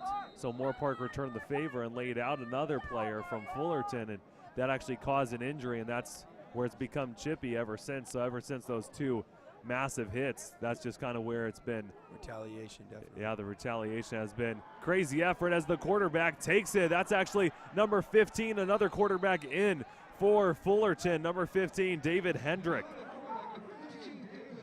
The fourth quarterback used in this game for Fullerton alone. Hendrick out there using the option right there, reading that D end and taking it up for a nice gain of 35 yards, I'd say. Now it's going to be a first down and 10. Ball on their own 37-yard line for the Hornets. Just about 7 minutes left in the game, 57-0. Score still stands. It's going to be a fake handoff. Quarterback keeper. He's actually going to dump it down to his receiver. That's number 8, TJ Griffin, on the reception. Nice job by that secondary coming up, wrapping up, and driving down right there. It's going to. Sorry, go ahead. It's actually going to bring up a second down and 7 right now for the 40-yard line. You know, and there's just so much you can learn from today. I was just talking about earlier. There's a lot of frustration, and you're going to feel bad for a little bit, but you got to understand there's a lot to learn from here, and there's a lot of good that can come out of this as well. Another quarterback keeper, Moorpark, trying to strip the ball away from Hendrick, but he is able to hold on to the football and get about a 1-yard gain on the play. It's going to set up a big-time third down. It's going to be about a 3rd down and 6. What the defense needs to do right now is just get this nice 3-and-out, give the offense the ball back, and the offense should try and aim for a touchdown tonight. Just something to build off of. Now drawing back to pass. Pass is just incomplete at the 45-yard line. It's going to bring up a 4th down and 6 for Fullerton Hornets. Good job by that defense again, not bending but not breaking. They're giving up a nice run on 30 yards, but then being able to lock it down and get that 3-and-out after they got that original first down. Watch out here for Vincent Corso, number 20, the big-time deadly return man, is out there at his own 24-yard line. Vinny, I mean, when he gets into open space, as we saw just when he was playing QB, he's so shifty. So let's see if these blocks can be made so that he can get a couple more seconds here. It's going to be a late punt, so it looks like he's not going to have enough time to return it, so he's just going to fair catch it at the 22-yard line where he's going to be placed. Yeah, you see a lot of this anger building up again on the side. Some talk and John going on, which, I mean, you expect in all football games, but when it's coming so commonly and so nonchalant, eventually what's going to happen is you're going to see another instance like we saw earlier when that player was ejected. So if I'm the coach on either team, I'm just telling my players, play till the whistle. Our coach always used to talk about just play in between the whistles. Do whatever you got to do during the whistle. Once the whistle's blown, go back to the huddle. Now setting up a first down. It's going to be a 1st down and 10. Ball at their own 18-yard line. It's going to be a pitch. The running back able to break a lot of tackles. Wow, he's breaking almost every single tackle from the Hornets. That's Anthony McLean, number 28, on the carry. Good job on McLean right there. Being self-aware of all the surroundings, breaking multiple tackles right there. A nice chunk of yards right there on an 8-yard carry. It's now going to be a second down, about a 2nd down and 2 at the 26-yard line. It's going to be another handoff to Anthony McLean, and he is going to be brought down almost immediately. And some more jawing you see right there by number 77 of the Moorpark Raiders, Baron Holtz. He was also jawing right there with one of the defensive linemen out here from the Hornets. They were just trying to, maybe not some friendly talk going on, I wouldn't think. Definitely not when this environment's going on. You see another free play. Vinny's going to throw it up. And it's going to be caught. Wow, a great job by Colliard. Colliard is at the 40, at the 30. He has a few men to beat, and he's going to be brought down for the big-time first down for the Moorpark Raiders. Nice job by Curtis right there, catching the ball first, then looking upfield, breaking that tackle, and getting a nice chunk of yards after the play. So many good receivers are known for getting yards after catch, which we know is yak. And he got a nice chunk of yak right there. It's going to be another penalty we see out here. Yeah, this D-line, I think they're just super anxious to keep hitting, and getting to this QB, or to any QB really. But they've also been pretty undisciplined on this snap. It should be a false start penalty against the offense. It looks like the center was a little too antsy, and yes, it will be against Moorpark. That was number 62, Caleb White. And if you notice right there, he went for clipping, which it kind of showed too because no one else moved, so it was clear to see that he was trying to clip. Cannot be doing that and today. I mean, you're going to get a huge penalty, cost your team. These guys have really got to clear their heads here and focus on what they really need to do, not just just watch the other player getting pain. If one team is chippy, that's fine, but you cannot retaliate. So both teams, they're just showing that they might not have enough respect for each other, and they are just showing that it's going to be dirty play after dirty play, however it takes. Definitely. I mean, in some aspects of it, you almost want the game to be over so no one gets hurt, because at this point, you'll start to see one of the craziest things I feel like people forget about is the handshake after the game. Like, you think, okay, the game's over now, we're okay. But when you have to go face-to-face and talk to these players, that's when you see a lot of jawing going on. Fights can break out after the game as well, so hopefully everyone can just shake hands and go back to their lockers. It's going to be big. Second down is going to be about a second down and 17. It's going to be a handoff. Anthony McLean able to get past the 25-yard line, dives forward, almost back to the original line of scrimmage, now at the 23-yard line. And Anthony McLean, a pretty good running back here coming in the game late. I mean, 6 foot, 210 pounds. He's a bigger boy. I mean, he can definitely lower the shoulder, but we've seen too, he's got some wheels too. So McLean out here picking up a nice chunk of yards every couple carries. 2:50 left in the game. Moorpark still searching for their first points of the game. Vinny Corso, number 20, still the quarterback in the game alongside number 28, Anthony McLean. He's that running back to the left side of Corso. Corso on a 3rd and 11. He rolls out to the far sideline. Pass is incomplete. Nice broken up pass there by number 46 on the defense for Fullerton. Very aware right there. Vinny trying to throw again on the run. Can't blame him. He got it out there. If he doesn't break that pass up, though, he would have hit that receiver in stride on that crossing route. Number 46 there, Kerry Walker, 6'3", 210. Pretty big defensive back. Now it's going to set up a big-time 4th down. And here comes the Moorpark Raiders going for a 40-yard field goal attempt. The first field goal attempt was 51 yards, just short of that one. So now the 40-yarder. It goes up. It looks like he has enough leg, but it looked like it was just too far right. It's going to go too far right, so the Moorpark Raiders still without a point in this game with 2:30 left. Now, the snap seemed to be good there, but sometimes, a lot of times, it's not even the kicker's fault. What happened is the snap comes so quick, the holders has got a pretty important job too, almost as nearly as important as the kicker. Because if they can't get that ball just perfect for the kicker, doesn't matter how hard they kick it, it's not going to go where they need to go. So that seemed like a good hold that time, but sometimes the kicker will screw up, but it won't even be the kicker's fault, all based on the holder. And now, just with about 2:30 left in the game, a 57-point lead for the offense for Fullerton. Seems like they're just running away with this game right now. Not going to give up a score. Hendricks still the quarterback in, able to brush off a tackle, able to almost brush off another tackle. He is going to be brought down by a few Raiders, along with Hayden Galvin, number 17. Yeah, I mean, all these young kids on both teams are athletic, but especially these Fullerton kids. This 3rd-string quarterback out here breaking tackles left and right against the starting defense for Moorpark just shows you how deep they are when it comes to skill at any position. Is now going to come up on about a 2nd down and 7. Ball at the 26-yard line here for Fullerton. Hendricks still in the game. He's going to be under center. Looks right here, they're bringing in that fullback right there. They might be just running that I set, trying to run the ball out at this point, run the clock out. Exactly, in that I formation with the fullback right there for extra blocking, as you were saying, trying to get a few extra yards on the run. At this point, it looks like Fullerton's finally going to slow up and let off on the gas, put the foot on the brake now, because at this point, I think they've made their point, and they've secured the 1 seed in the JC division, in their league, pardon me. Chase Stewart, number 33, the running back in the game. You'll see him. He's at the 19-yard line right now. Still in the I formation. 1 minute, 10 seconds left in the game. The clock's still winding down off of this high-powered rushing attack.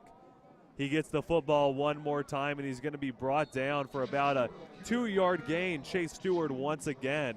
And if you notice at this point, David Hendrick is just letting the clock run.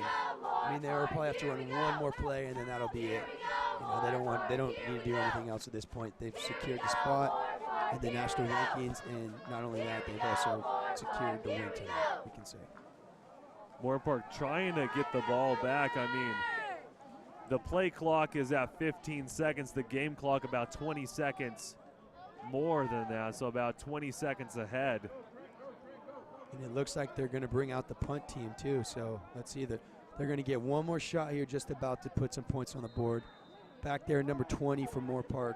Actually, looks like number 25 is actually out there. 25, pardon me. Yeah, Raymond Thomas. Vinny Corso's getting a little break. I actually see him by Coach Stewart on the sideline right around the 48-yard line. Probably exhausted after being in so much tonight. Hats off to these Moorpark kids, though. I mean, they came out here and they fought their heart out. Gave Fullerton everything they could handle. At one point, it was only 7-0 for a whole quarter. So, I mean, this, you know, there's definitely some good things that Moorpark did tonight. They just got to work on some other things and, you know, build on it and just get better for next week, or 2 weeks, actually. They'll get a whole week off for this bye week, so it'll give them extra time to prepare for this upcoming game. Matthew Drake, number 26, is actually back to receive the punt right around his own 32-yard line. And, of course, on a 4th and 6, they're going to be punting the ball. It's probably going to be a sky-high punt. And, wow, a big-time hit on the punter. A little unnecessary right there by the Moorpark Raiders, maybe trying to send a statement, but it will be placed at the 34-yard line with 8 seconds left. Moorpark just trying to do something right now to throw it down the field. At this point, I think you can see these teams are getting very, very heated at each other. You know, you don't want to take a knee because that looks pretty cowardly, but I think you just run the ball out. You don't try to throw it deep. But, Yeah. I mean, who knows? You're trying to put a couple points on the board. You know, you can't blame them. Do whatever they can. But at this point, I feel like just running the ball out is what they're probably going to do here.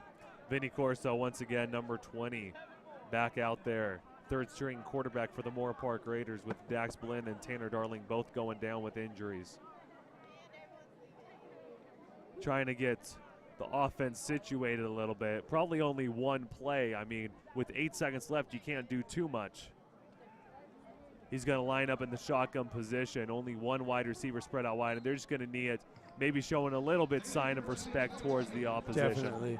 Definitely, too. I take my statement back about coward. That's not coward. That's a smart thing to do with all this animosity going on. That's a very smart move right there, just to knee and get out of here. As you can see, a few guys shaking hands. A few guys showing some respect with each other. They are walking around at the 50-yard line, so hopefully no fights break out. It looks like it's all okay right now. Coaches on both sides, too, right there. If anything were to happen, they would be able to break it up. So, Any last thoughts for you, Nick, on this game? well, thank you. This is my first time ever doing this, Yes. so I appreciate you having me on tonight, and I'll be with you the rest of the way. So thank you for just giving me this opportunity, and I had a lot of fun tonight. Oh. Definitely. Thank you for coming along. And it looks like helmets are flying off, and there's a little skirmish down in midfield. It looks like the coaches do have it somewhat under control. There's just a lot of noise. It looks like just a lot of jawing coming back and forth from the teams.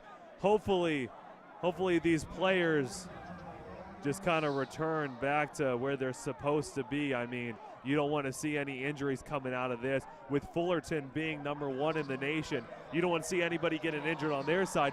You also don't want any Moorpark Raiders coming out and being injured as well. There's a lot of boos, of course, from the crowd. You're going to see that when it gets a little chippy, especially when there's some extra contact at the end of the game. A lot of disrespect here in Fullerton out here. Just, I don't know what they're trying to prove.